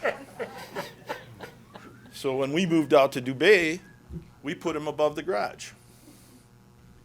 I mean, there's reasons for this, and there's needs for this, but I think your definition is way too broad, and it's way too big a building. And then the last thing I'm going to say, there should not be anything more than a 1-story building. The 1-story building allows for that concept of taking care of an elderly. I might even add that you might want to say that they're ADA compliant, you know, if we're going to allow people to do this. Because then the next person who buys and they have They need a mother-in-law house. They're gonna need grab bars, they're gonna need walk-in showers. They're gonna need lots of different things, but you don't need 900 square feet to do what you're doing. Thanks, Bill, appreciate it. 90 square feet, really? Someone lives in that? It's a bunkhouse. Okay, so there's no like utilities or anything? No. Okay, all right. But Little different. I just built one, that's like 12 by 44, Okay. and, Chris, functions fine. you're on. The on-deck spot is open again. I want to talk to you about that sometime, Bill. I'll give you a call. That's an interesting concept, actually. I'm Chris Okray, 3125 Dan's Drive. I just had a couple of questions. I mean, again, I know it's been brought up a couple of times, but what happens to this house? Does that house become a playhouse for your kids if it can't be occupied? I've got properties also in Stevens Point and in Plover. And in some ways, this would be a great opportunity to have a little bigger place, but it really doesn't make sense unless you've got a huge amount of space. And even so, why would you not want to add on, as was suggested by someone else, add on to your own home? If you've got that much room, add 90 square feet onto it and let them live in that little bit of a space, or you know, your son if you don't like him. I happened to, when I was growing up, I lived with my parents in a house with my grandmother, my maternal grandmother, and we loved her. And we let her have kind of the run of the downstairs, even though we were down there also. But I don't understand the need for something like this. I mean, people might be interested in doing something like this, but I really can't see why you wouldn't want to, if somebody wanted to do this, why you couldn't just do it with a variance or a conditional use permit of some sort instead of having something that potentially over the next 50 years or 100 years would be misconstrued and used incorrectly.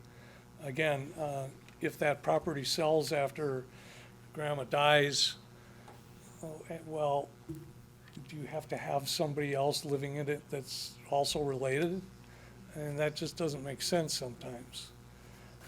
You might have a place that you built for $100,000, but let's face it, if you sell the property and it didn't sell for that much, or that extra property wasn't worth that much anymore, you're gonna rent it out, and you're gonna need to rent it out, and a lot of people were right. Anyway, that's all I have to say. Thank you.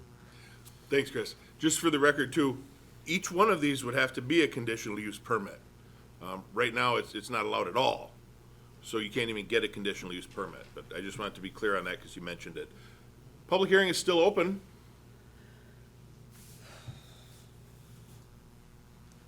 Louis, you're next. Don't sit down. Hi, Lori Schrader. I live at 733 Minnesota Avenue. I didn't intend on speaking tonight, so I'll keep it short. I am not in favor of the zoning change ordinances. I agree with many of the comments made by Carol Malepsky. And I think it was Cindy and Dave Knappen who talked about preserving the neighborhoods that we have. I bought my house 20 years ago this coming fall, and when I was looking, after living in apartments for 14 years, gosh, I'm old. I'm one of the old fuddy-duddies, I guess. I wanted a neighborhood where there was green space, where there were neighbors, where there was parks, and get to know the people and the kind of community that Stevens Point has to offer. And I think the neighborhood that I live in right now is a great place to live. with the single-family dwellings, and there are some rental units, and there's enough green space there. And I feel if we start putting in these extra units, we're taking away the green space, we're having more fences put in, there becomes the parking issues. And to change the ordinances for everybody who bought their home under a specific ordinance or a specific zone, I don't think it's fair. If we want to build that place on for a relative to stay, add a place onto your house if you have that space. Put them in the extra bedroom. I grew up too with a grandmother for a while living in my house, and that was great. There's that whole community of having those relatives in there. I think when you start bringing in extra people and these extra buildings, that takes away from the neighborhood area, and I liked my time living in apartments. People choose to live in apartments, people choose to live in the country, people choose to live in townhouses or condominiums, people choose to live in a single-family unit. And we buy those places, we rent those places based on that neighborhood. And I think to change that whole zoning is not fair to those people. And I forgot the other thing I was going to say. That happens when we get older. Yes, it does. And I think too, like the size of the buildings that Bill was talking about, 900 square feet is really large. That's probably bigger than the first story of my house. So I think that's too large. I would like to have the Planning Commission and the City Council vote no on this issue. And I look at the number of units that are being built in town. I think these were presented by Ruth. The number of units, if affordable housing is an issue, then maybe we need to look at the types of apartments that are being built. And I know there are things possibly going into the convent. I work right across the street from there. I teach at Pacelli. I think that's a wonderful thing to have multi-generational use there. There could be some affordable housing, and thank you for your time. Thank you very much. You know, Ron, you started a trend with this. I don't think I've ever been to another meeting in all my years that we've talked about age quite as much as this one. Louis, you're up. That's right. You're only as old as your driver's license says you are. And the on-deck position is open once again. Thank you, Mr. Mayor. I've got a little frog tonight. I will say this. I've lived in what we could refer to as the Clark Street area as the ghetto of the city. Now, I didn't come up with that. A former mayor did on TV one night. His name was Big Jim Fiegelson. Fiegelson said and that? He decided that he wanted to tell everybody the taxes should be lower on that particular street. But in any event, I agree with most of these people here. I've lived there about 50 years now, and I love it. I don't mind the traffic. The house is 2.5, 3 feet thick of stone, and it's just a nice place. It's like living in a big old house. Now, it's probably way too big for my wife and myself, but it's enjoyable, and I'm still able to, so why shouldn't I stay there? Why shouldn't I worry about someone next door moving into me and putting a 20-foot building, believe me, is a big building, especially when you put 2 feet on it. 2 stories. So, and there are a lot of problems that you're going to find if you do it. There's an issue in law called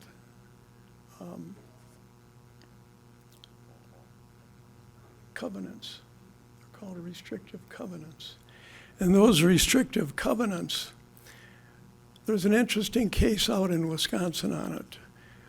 The neighbor didn't like the restrictive covenants, so he sued the gentleman.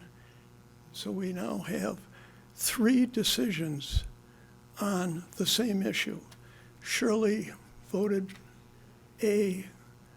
he can have it based on a couple different reasons. Then there was Judge Bradley, who's usually holding her hand, but she's gone now. And that was a theory that it's a taking of your land. Namely, unless there's a good reason to zone a thing, a zone property, as somebody quoted the statute here under 62,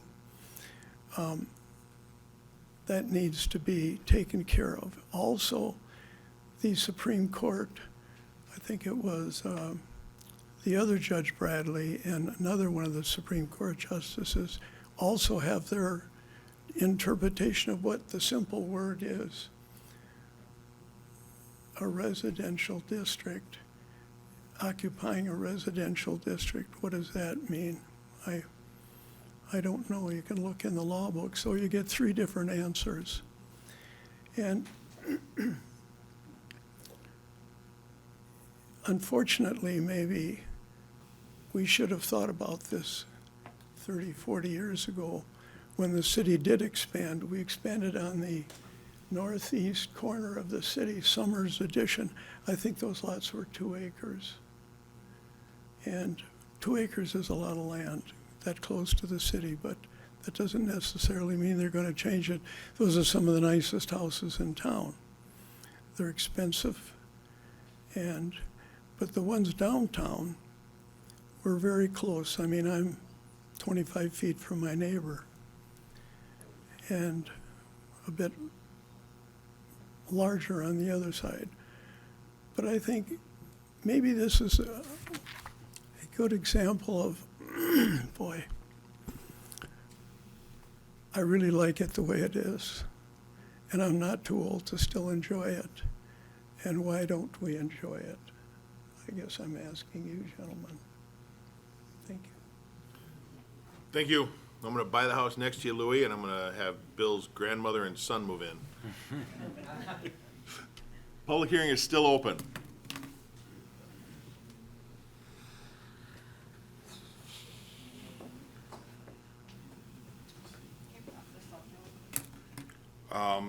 No. Okay. Yeah. Okay, so I'll send it in.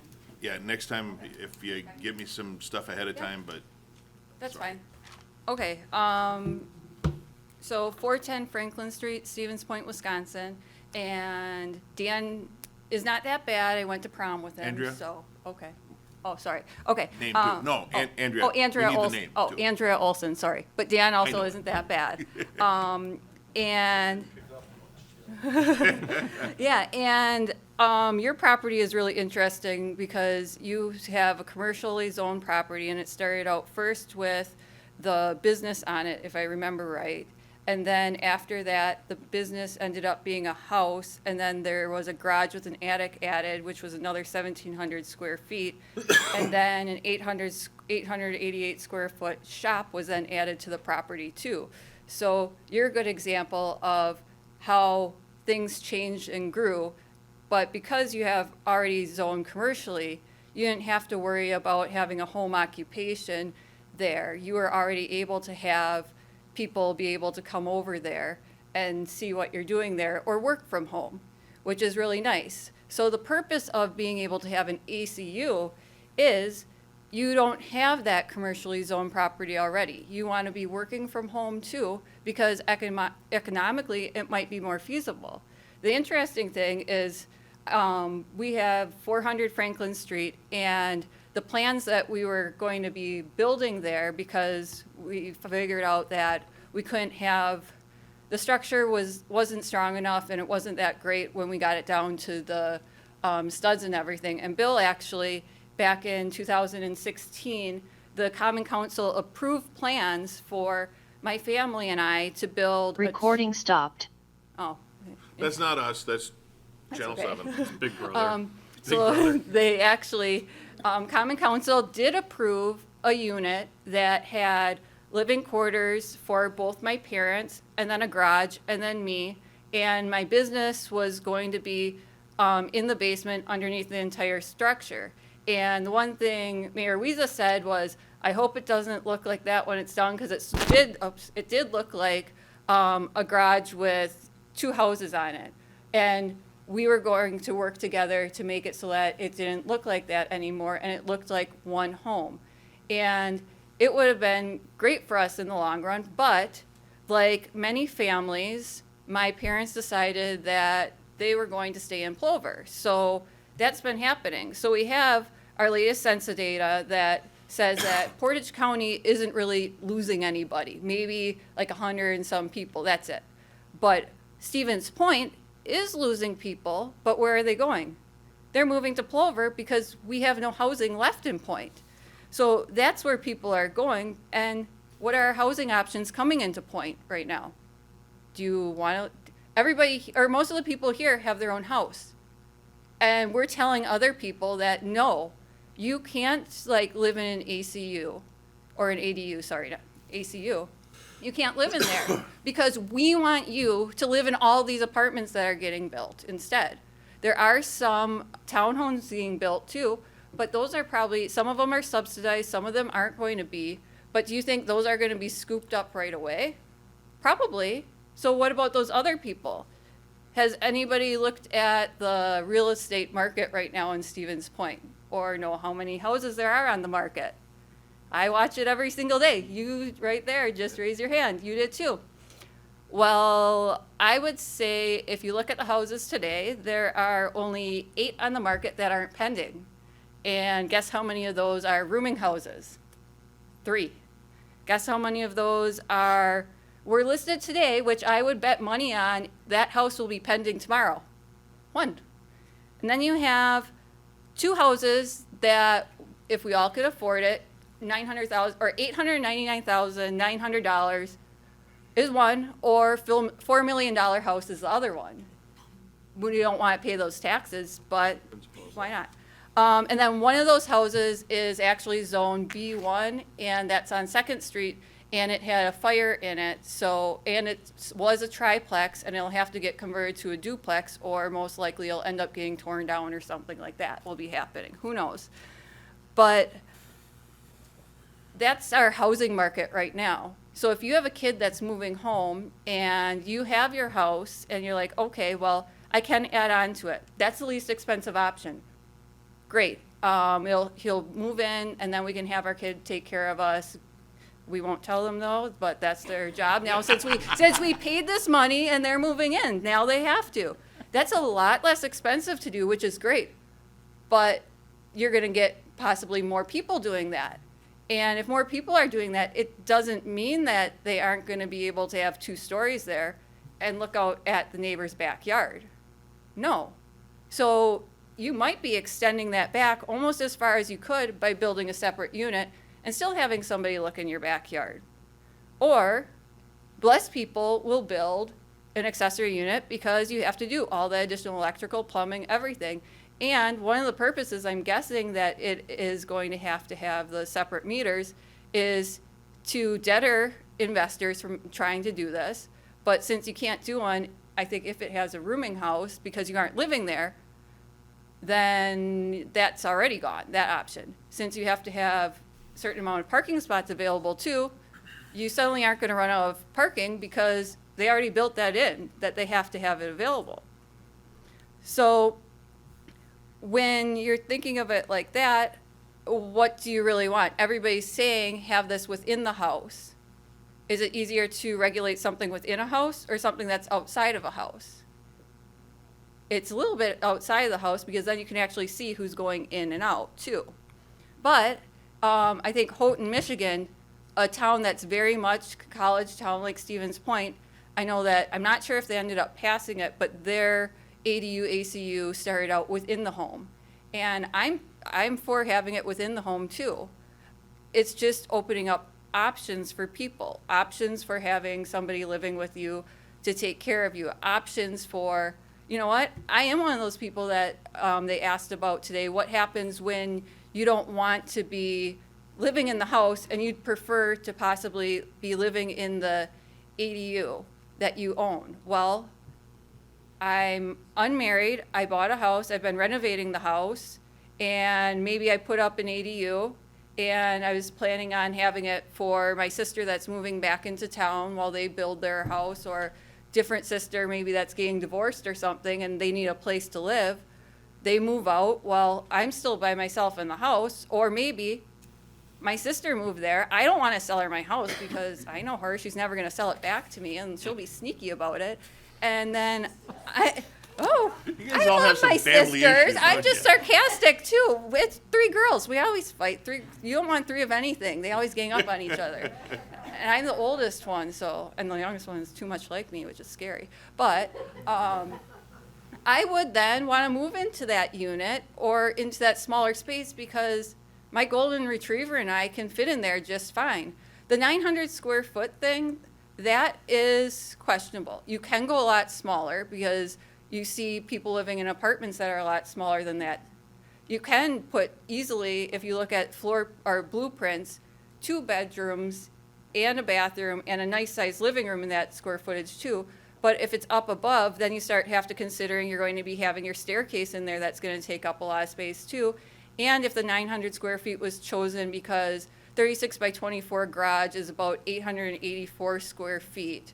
So I have that if anybody wants to see what an attached garage with room above it looks like. Feel free to stop over, knock on the door. I'll show you too. You can come in and see what it's like in there for getting a good feel of that. But that's a fair amount of space. You can do smaller. 24 by 24 is also still a nice sized garage, but if you're doing above a garage, then it's one of those things where how big do you want the garage? Because you're doing this as an investment. If you're putting up a new garage, you want to invest in a space that is going to suit your needs for the first floor also, and not just for the second floor. So, and then also, if they're only 1 story, suddenly you're taking away that green space that everybody is very concerned about, which I'm very concerned about, because you need that. You want that green space still. I share a garden with my neighbor. She does hers and then helps me at mine. But if you're only allowed 1 floor, then suddenly you have your garage attached to your house, you have your 1 floor accessory unit, or you have your attached accessory unit to your house with your garage. So suddenly you do end up with this huge, massive footprint on the lot. So what do you want to do? It's less expensive to build vertically, yes, and it also takes up less of a footprint, so you can have more green space then. So I don't know, that's how I feel. I also do feel still that the 10,000 square foot minimum is too much, because when you rezone lots in town for making them so that you can, the redevelopment zoning, I think it is, you can then have, on the 4th Ave, they have 0 lot line houses, 2 houses that are each 1,800 square feet with 2 2-stall garages on there and a little patio slab. So you have 2 houses, 4,000 square feet, 2 garages, or 4 garages on a 6,000 square foot lot. If we're worried about green space, we allowed that.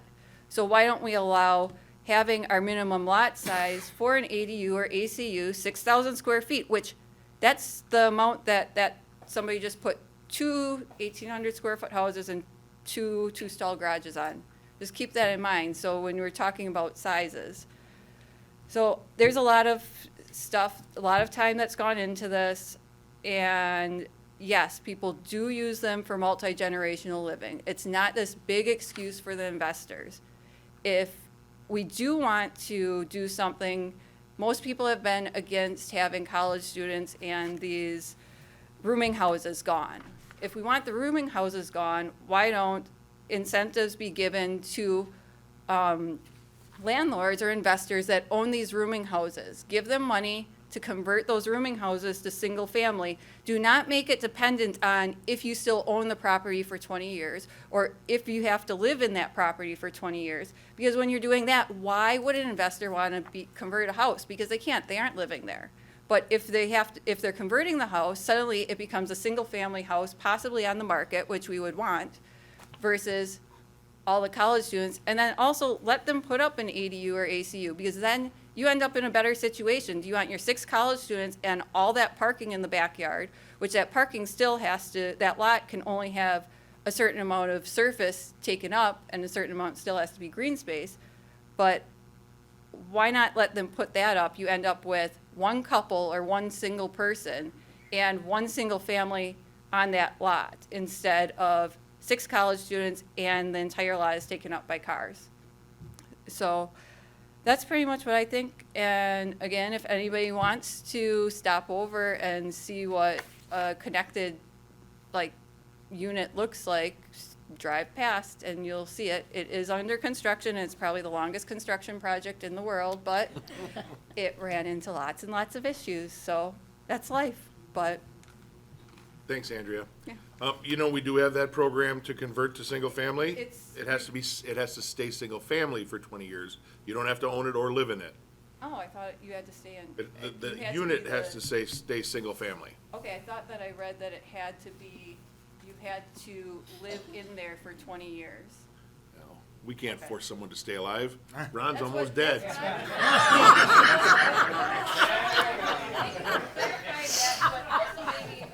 If you sent that out to landlords. All right, so my watch is telling me that I've been sitting on my butt for too long, so we're gonna take a 5-minute recess. It is 7:58. We're gonna start back up again at 8:03, so get up, stretch, have Harry Carey sing a song for you. If you could please take your seats. I gotta get to bed. You need someone to check on you, Ron, to make sure you get home okay?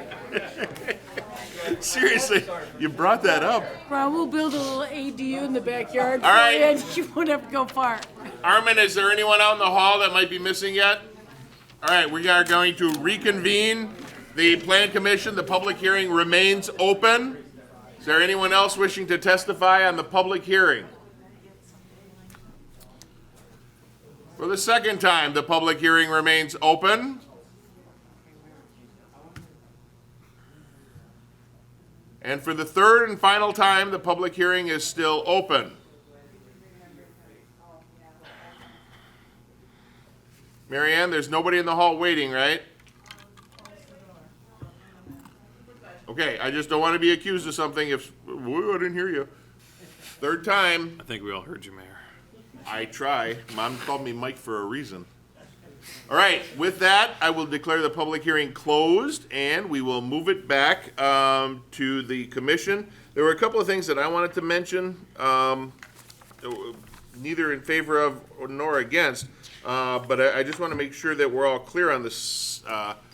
There were a couple of comments that implied you would be forced to have an accessory dwelling unit and use it as such if you bought a property with one on it. One gentleman mentioned that he wouldn't necessarily know the people living there.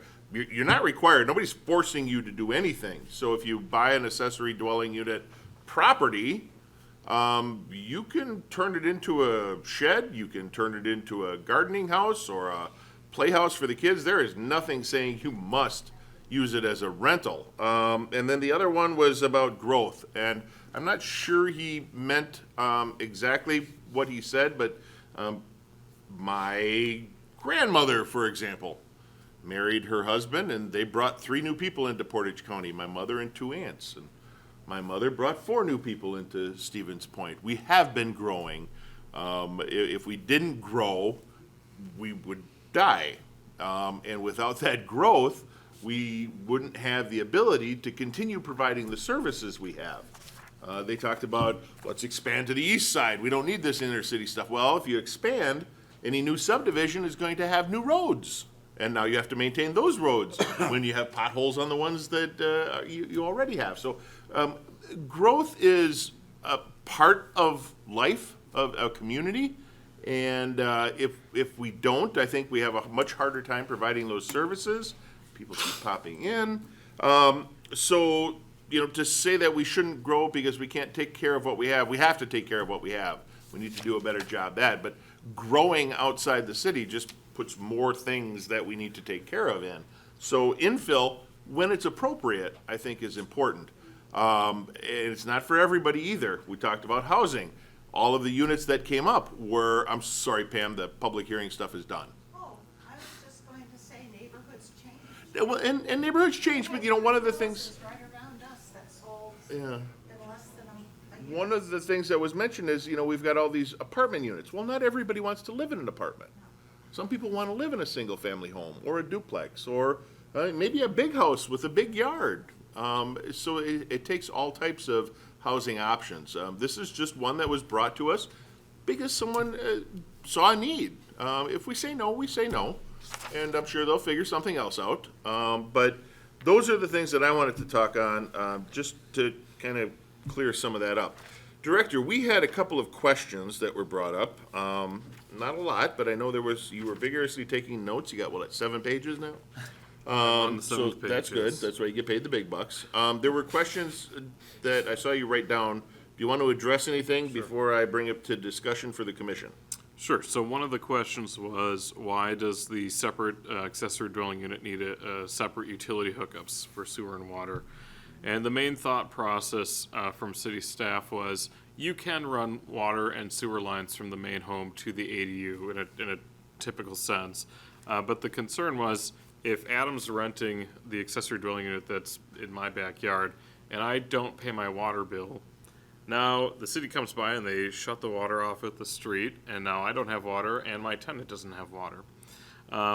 Maybe not a huge deal for me, but you're acting as a quasi-landlord, and you have to provide sewer and water to your tenants. And if you're not able to do that, you're in a gross violation. And so in order to prevent that possibility from happening, we did include the secondary hookup requirement, which does place a significant additional financial burden on the ability to construct an ADU, and in some cases you might not be able to, just given where utilities and laterals are located in the right-of-way. The other one included whether or not, or why the city included having owners living in the primary structure as opposed to either the primary structure or the accessory structure. And honestly, the thought process was, when you're looking at things of neighborhood stability, having the primary owner and the primary residence made the most sense to city staff. We're not opposed to changing it to allowing either in the accessory structure or the primary structure. But as we've gone through and had some of these neighborhood meetings, it seemed to be another common theme that was brought up, that the accessory structure should really be used for the person who doesn't own the property that the ADU would be constructed upon. Thank you. Okay, commissioners, you have a couple of options before you. You've heard a lot of testimony over the past year and a half or more. We can vote to approve it as is. You can vote to reject it as is. You can take even more additional feedback and suggest to staff to make some changes that might better accommodate some of the concerns. Maybe we don't allow it in certain neighborhoods or zoning districts at all. Maybe we reduce the size. I think 90 square feet. I gotta talk to Bill, because that seems really weird. But you could reduce the size. You could implement further restrictions. The choice is yours, and I will open up the floor for the commissioners to discuss. Would you like a motion first? If you'd like to do that, I am more than happy to take that motion. Necessarily. Well, this is one of those things, though, in government where the decision isn't really cut and dry. No, exactly. But we can discuss prior to a motion? Well, No, not we're necessarily. not supposed to. Okay, but this. I will make a motion that we would recommend that the ordinance gets approved and passed on to, City Council, right? Okay, thank you. Is there a second? I'll second that. Seconded by Alderperson Kneebone. Now discussion is very appropriate. Yes, sir. I've been impressed with this whole process. We've been going through this for a couple of years now, and when it first came up, there was, seemed to be strong support for it, and the reasoning seemed sound, and I was pretty good with it. Subsequently, we've heard quite a number of comments from the public and various concerns with how the original proposal was presented. And we've worked through those. Staff, Brian, Adam, took those things into consideration, and I think it made it a stronger document. I generally support the idea, but I also hear the concerns expressed from the citizens. And, you know, one of the things you see in newspapers about people say, you guys never listen to us when the public are here. And I think we've given lots of opportunities, the neighborhood meetings, the district meetings, a couple of public meetings, and we have heard them. And again, a lot of the reasons are valid. Some, you know, a lot of them are emotional based. We like our neighborhood. I like my yard. I don't want my neighbor peering over it. But as come up before, you can modify your house, you can modify the garage and still be in the same situation. So those aren't it. I thought one of the stronger points made was the attorney commenting is there a real need for it? Is there a real driving force for it? And the concerns of the citywide zoning change and is it really necessary at this time? Obviously, some citizens have brought it up and would like to do that.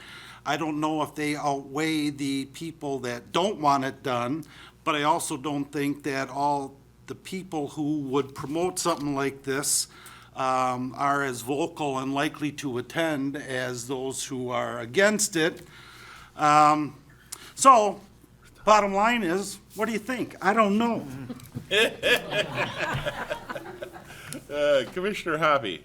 I will piggyback on the fact that I generally like the idea, and I've been on for all these conversations about this as well.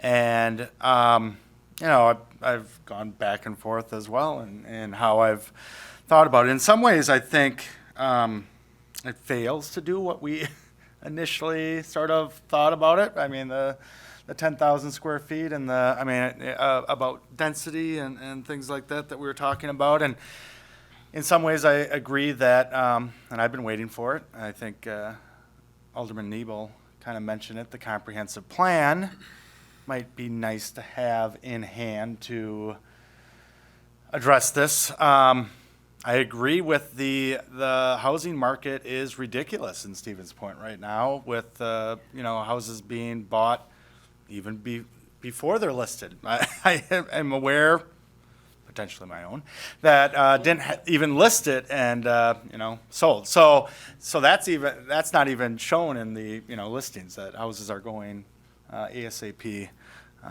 when they're available. So, I agree that sometimes the voices are louder on the one side versus the other, but I think I have a position that I'm going to vote on and, taking into consideration, I agree, the public and hearing them. And also, again, I like the intent of it.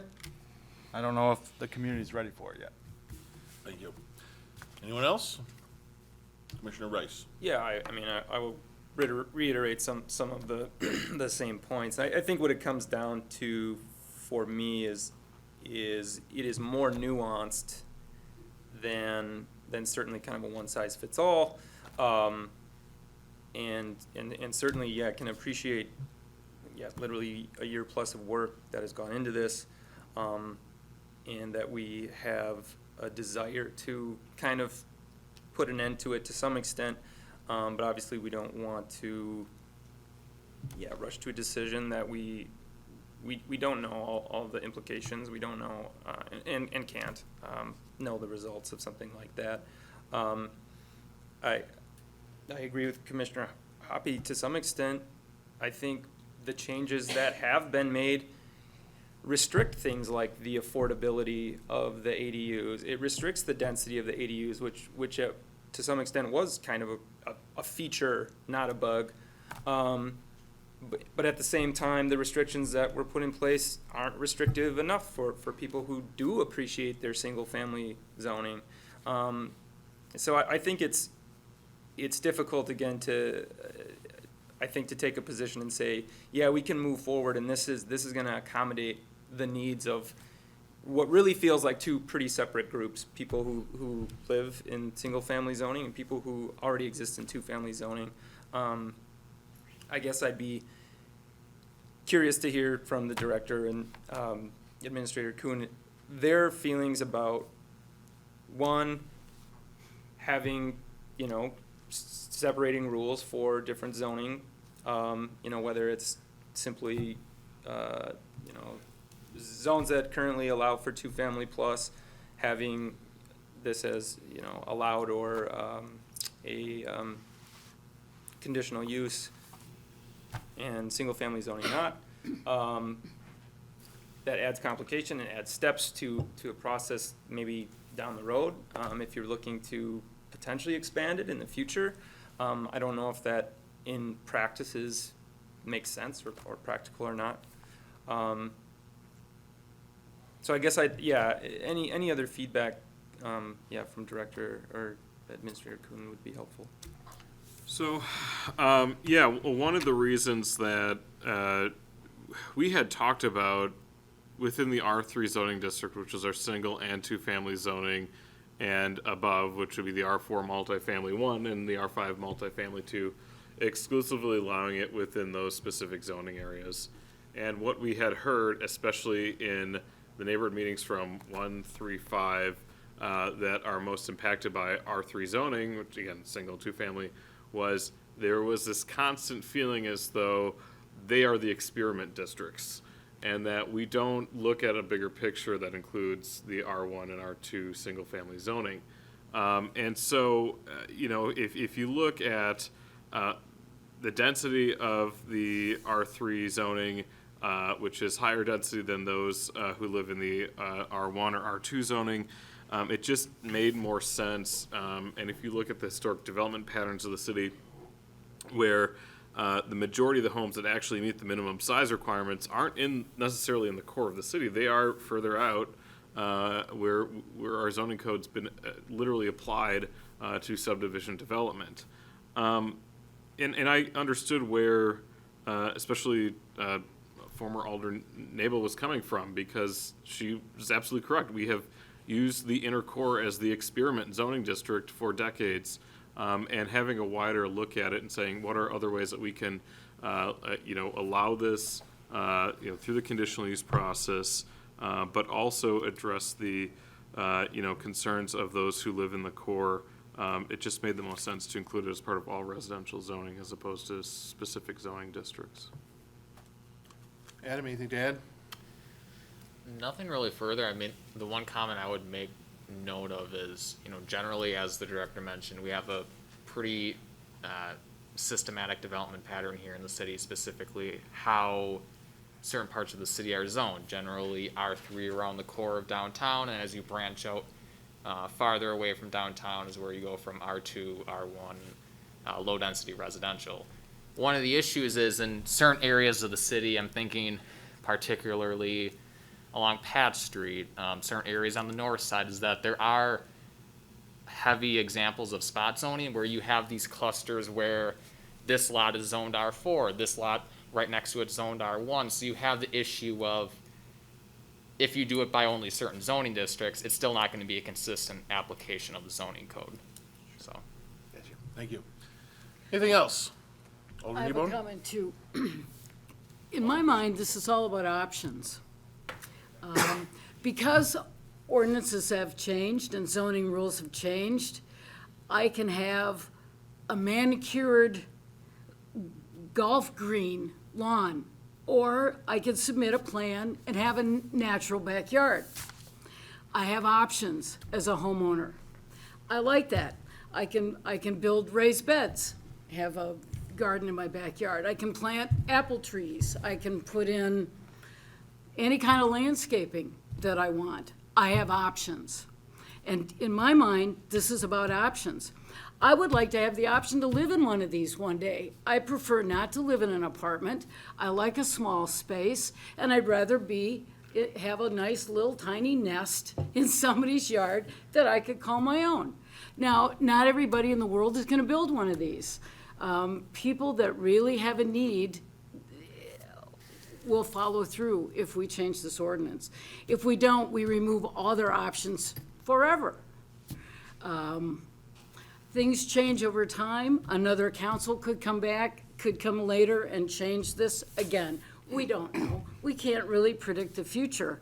But I think this provides options for people that are looking for small, unattached spaces to either work in or house a family member in, or perhaps raise a little extra money. And as far as I know, the person who owns my house right now is UW Credit Union. So until I pay off that mortgage, it's not mine. I think it's about options, and I think this decision should go to the full council. So I will support this tonight at plan, because I think this bears another hearing. I have a little concern about the size that we allow. I like the idea of maybe coming down from 900 square feet, but again, you take away people's options. The more you start to limit things and regulate things, you lose options for homeowners. And we all want to be able to do what we want to do in our yards with our homes. So that's all I have to say. I got a little side issue or side question anyway. We've talked about the mini houses and things like that, and I don't know where that is at in our consideration process. Not for this. Right. Yeah, that's a separate issue. Right. You need a lot to build it on anyway. I just think in my neighborhood, we got some little lots that only fits a little We are house. exploring all options, as Alderperson Kneebone said, but that's not part of this. Commissioner Rice, did I see a hand movement? Yeah, I guess,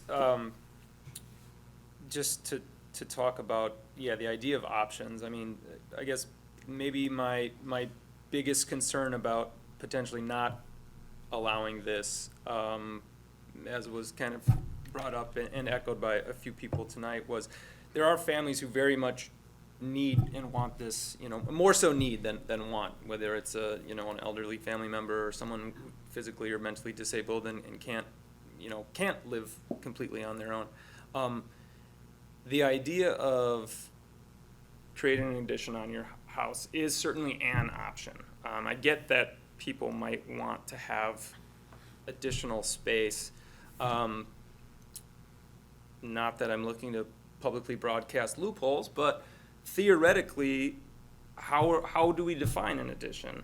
As long as there's connective structure between, a new room and the older structure, I guess, and it obviously doesn't have to get parsed out right now, leaving an opening for those families who really do have a need, even if this, wasn't to be allowed either here tonight or potentially at Common Council. And maybe there are other options. I know one of the gentlemen brought up kind of generically a variance, and again, maybe Director, that you could speak to that. Are there other options for families who can present a very real need for some additional accessory space? Sure. Yeah, so a few things. So there was a number of folks who mentioned the addition argument, and we have to be a little careful because technically, if you're zoned single family and you add onto your home and add a kitchen and living and bedroom and bathroom, it's considered a duplex, and that's something that historically that's what we've. That was the result of all the boarding homes, especially in the core. And so I think, it seems really simple on paper, but realistically from the zoning perspective, that would make it a duplex, ergo you're now two-family and you're in violation of the single-family zoning, right? Yep. So as it relates to the variance versus conditional use permit, if you were to pursue a variance from the city zoning code, there are benchmarks that have to be met, and self-imposed desire or need is not considered a benchmark for obtaining a variance. Going to the Zoning Board of Appeals and saying, we'd like to do this because we just really want to, doesn't mean that you can do it. And in fact, that would be one of the benchmarks that wouldn't be met, and it's likely the zoning board would deny that variance request. Should deny the variance request. The conditional use permit process does allow the opportunity for neighbors to provide input. We have done this as a body a number of times where if you're concerned about privacy, the plan commission can add conditions saying you have to plant arborvitae 6 foot off center as part of the permit.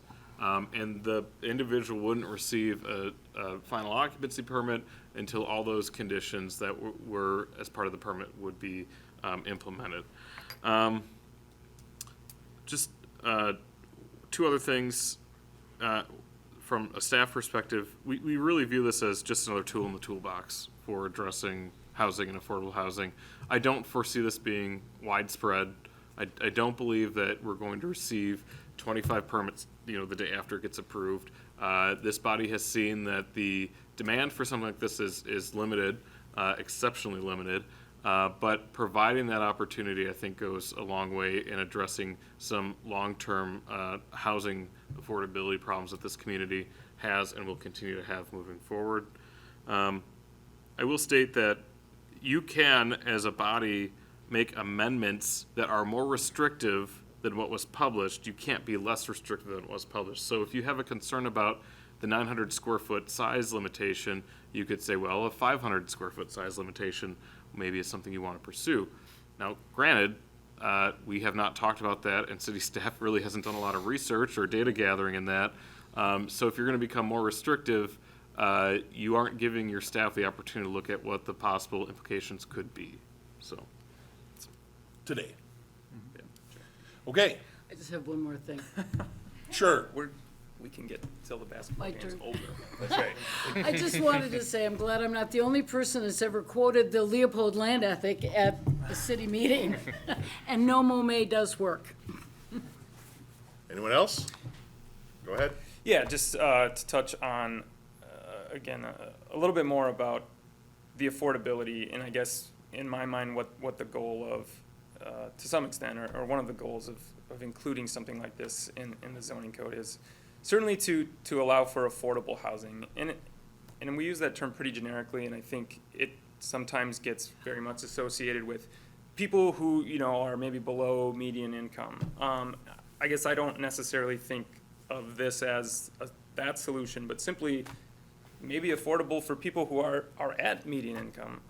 There are certainly a lot of people my age who would like to stop renting and would like to own homes in this town, but it is not affordable. Having access to a smaller home would be more affordable. And theoretically, if they could buy a property and put one of these up and have some rental income, that then does make their property more affordable. Add onto that potentially the ability to live in the accessory unit and rent out the larger structure for the first few years. I think that there's some practicality and logic to that as well. To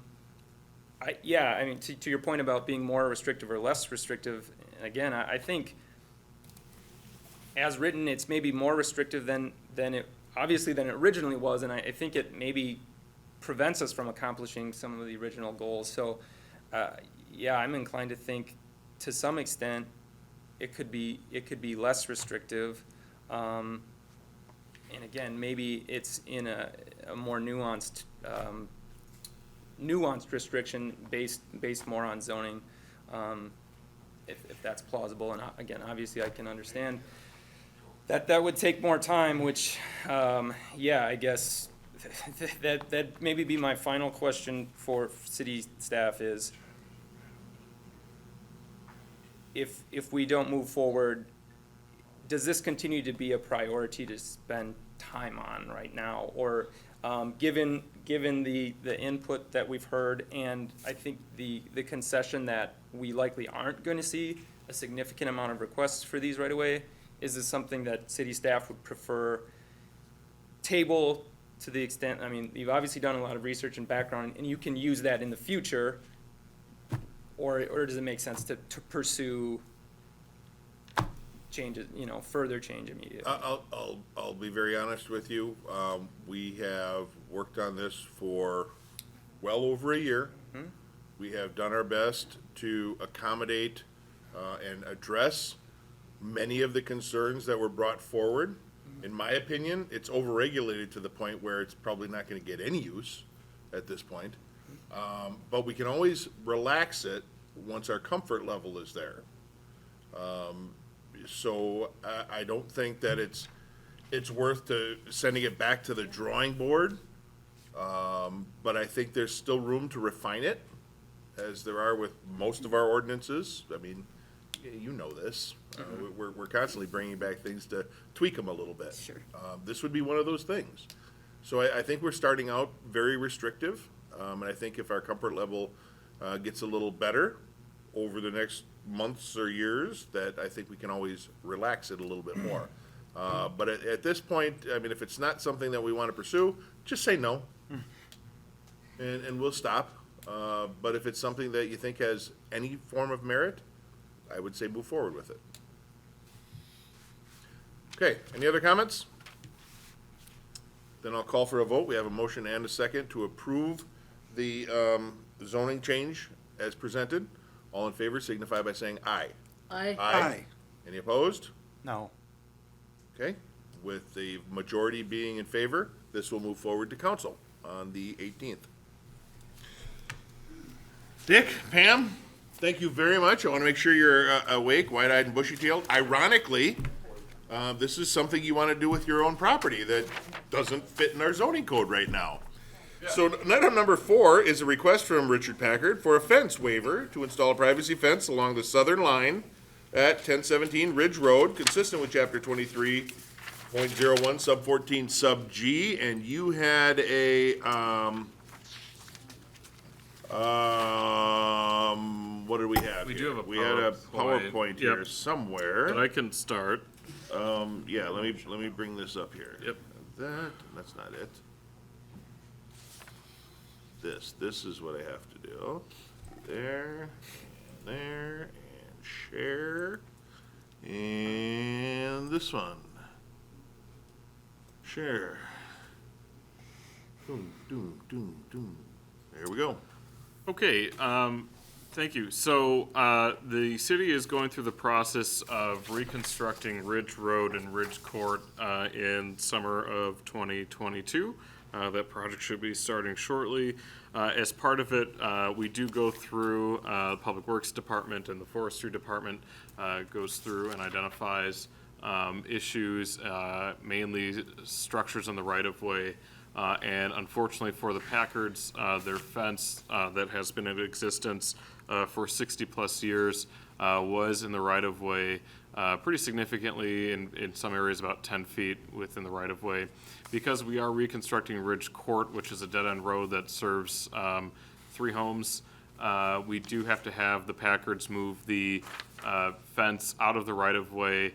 And then what we had found was our zoning code is really not conducive to practical application within our fence ordinances. And actually, one of the things that we've been looking at is overhauling our fence ordinance to actually be more applicable in cases like the Packards. They would like to construct an 8-foot tall fence, 6 inches off the south their south property line, just north of the Ridge Court right-of-way. Technically, if they would want to construct an 8-foot tall fence, which is what they currently have, they would have to be 10 feet in from the right-of-way, which would cause an unnecessary hardship by making them relocate a existing children's playhouse, and then House or accessory dwelling unit? I don't know. I've never been in it, so I couldn't tell if there was a kitchen in there or not. Maybe a play kitchen. I don't know. But from a practical sense and from a hardship sense, because the existing 8-foot tall fence has been there for 60-plus years, the relocation to work with the city on the Ridge Court reconstruction, city staff does believe that in the spirit of practical application of the zoning code, allowing the Packards to construct the 8-foot tall fence 6 inches off the right-of-way is an appropriate use of the variance standards, and staff would recommend approval as presented. And I think every city staff member has been to the Packards over the last month, and we've been working with them, and it's been a real pleasure, and again, staff recommends approval. Thank you. I am just gonna cut to the chase here, and I'm gonna move approval. I would second. Thank you, Mr. Hoppy. Any discussion? Just a quick question, would there be any difference, or would it be allowed basically at the property line if it was a 6-foot fence anyway? No, if it was a 6-foot fence, it would have to be 2 feet off of the right-of-way, which then actually causes the children's playhouse to be. Yeah. It's the right-of-way issue, not the property Yeah, line no, issue. I get that. Is there any issue with the facing of the fence? Like, my understanding is that you gotta put the flat side out and have the uprights and Technically, in horizontals the city of inside? Stevens Point, the pretty side does not have to be facing out. That's a Village of Clover rule that's been applied in the city for some whatever reason. But we don't the chickens require out. the pretty side or the flat side to be facing the right-of-way or your neighbor's property, technically. Okay. Follow what's already there, so. Any other comments? Comments from the audience? All in favor signify by saying aye. Aye. Any opposed? It's approved. It'll go to council on Monday, or the 18th. Yep. Thank you. Thanks for staying. Everybody's been great to work with. Brian. I'm sorry I yelled at you,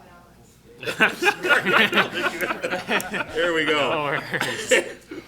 Excuse me. Item number 5 is a request to dedicate 1.517 acres of land for park purposes at 1300 Maria Drive. This is coming in conjunction with the convent redevelopment. Plan Commission by statute has to provide a recommendation, yes or no, to the council for acceptance of this land. Staff would, of course, recommend a favorable recommendation. You can see from the outline here that parkland is going to be on the southeast corner of the convent property, which is effectively the wooded area and the grotto in that area right now. There's a fence around the grotto, which will be staying. It is not, it's not safe. Dick, can I get, yeah, thanks. The grotto's staying for now, but it is unsafe, so we're fencing it off, and it will very likely come down within the next 5 to 6 years. It does take into account, this is an initiative I started, 10-minute walk to a park, hoping that every address in the city eventually could have a 10-minute walk to a park or less. This purple area is a zone that doesn't meet the standard. This actually helps. Here's where the proposed park is, as you can see. And the park parcel, as I said, is on that southeast corner of the convent lot. So we need to provide to council a recommendation on whether or not to accept this land. Parks Commission is Wednesday, right? Correct, Parks yep. Commission is considering it Wednesday. And what are your wishes? I would move acceptance. Thank you. Do we have a second? We'll give the second to Artson. Discussion. Comments from the audience? Hearing none, all those in favor signify by saying aye. Aye. Any opposed? And that is approved. Item number 6 is the director's report. However, before we get to the director's report, I want to point out for all those who remained with us, that award-winning teacher and plan commissioner Dan Hoppy will not be seeking reappointment to the plan commission. So on behalf of a grateful community, I would like to extend our sincere appreciation and thanks. There, let's see Test to give you that. All right, Director. From your not award-winning Community Development Department is the monthly report for March of 2022. I am very pleased to have just over $25 million in year-to-date valuation, which is significantly ahead of where we were the last 3 years. Mainly the Banter Apartments, which is the Division Street Point Motel site, that building permit was pulled. And finally, I can say that Caribou Coffee has pulled a permit and they intend to start their construction soon. So please stop emailing me, asking me when Caribou Coffee is going to break ground. They're digging today. Yeah, were they? Yeah. Nice. And finally, this will come on the next month's report, but we did also get the building permit for the convent redevelopment. So we are well over 30 million in year-to-date, which is exceptional for our community. Excellent. And I gotta tell you, prior to 2015, 30 million was above average. And we're at 30 million in April. So we've been doing Kudos very to- well. Kudos to the staff. Yeah. I had a full head of hair when I started this job. He did. Now he's gotta wear a hat. Finally, the director's report. Last week, Tuesday, the convent property did finally transfer ownership to the developer, so they will begin the process of the environmental remediation, mainly the asbestos removal, which is a huge undertaking, well north of $1 million in asbestos abatement.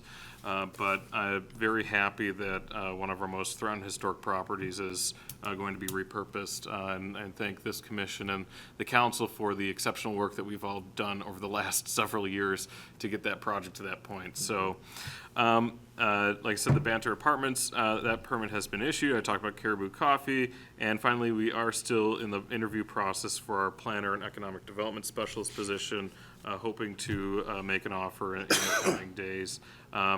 I don't have a written report, and I sincerely apologize, but we've been a little busy, and I didn't have a chance to Got a go slide, through. I mean, that so, counts. yeah, so that's all I have. Thank you. All right. Thank you. And with that, our agenda is exhausted, and we are adjourned at 8:43 PM. Thank you all.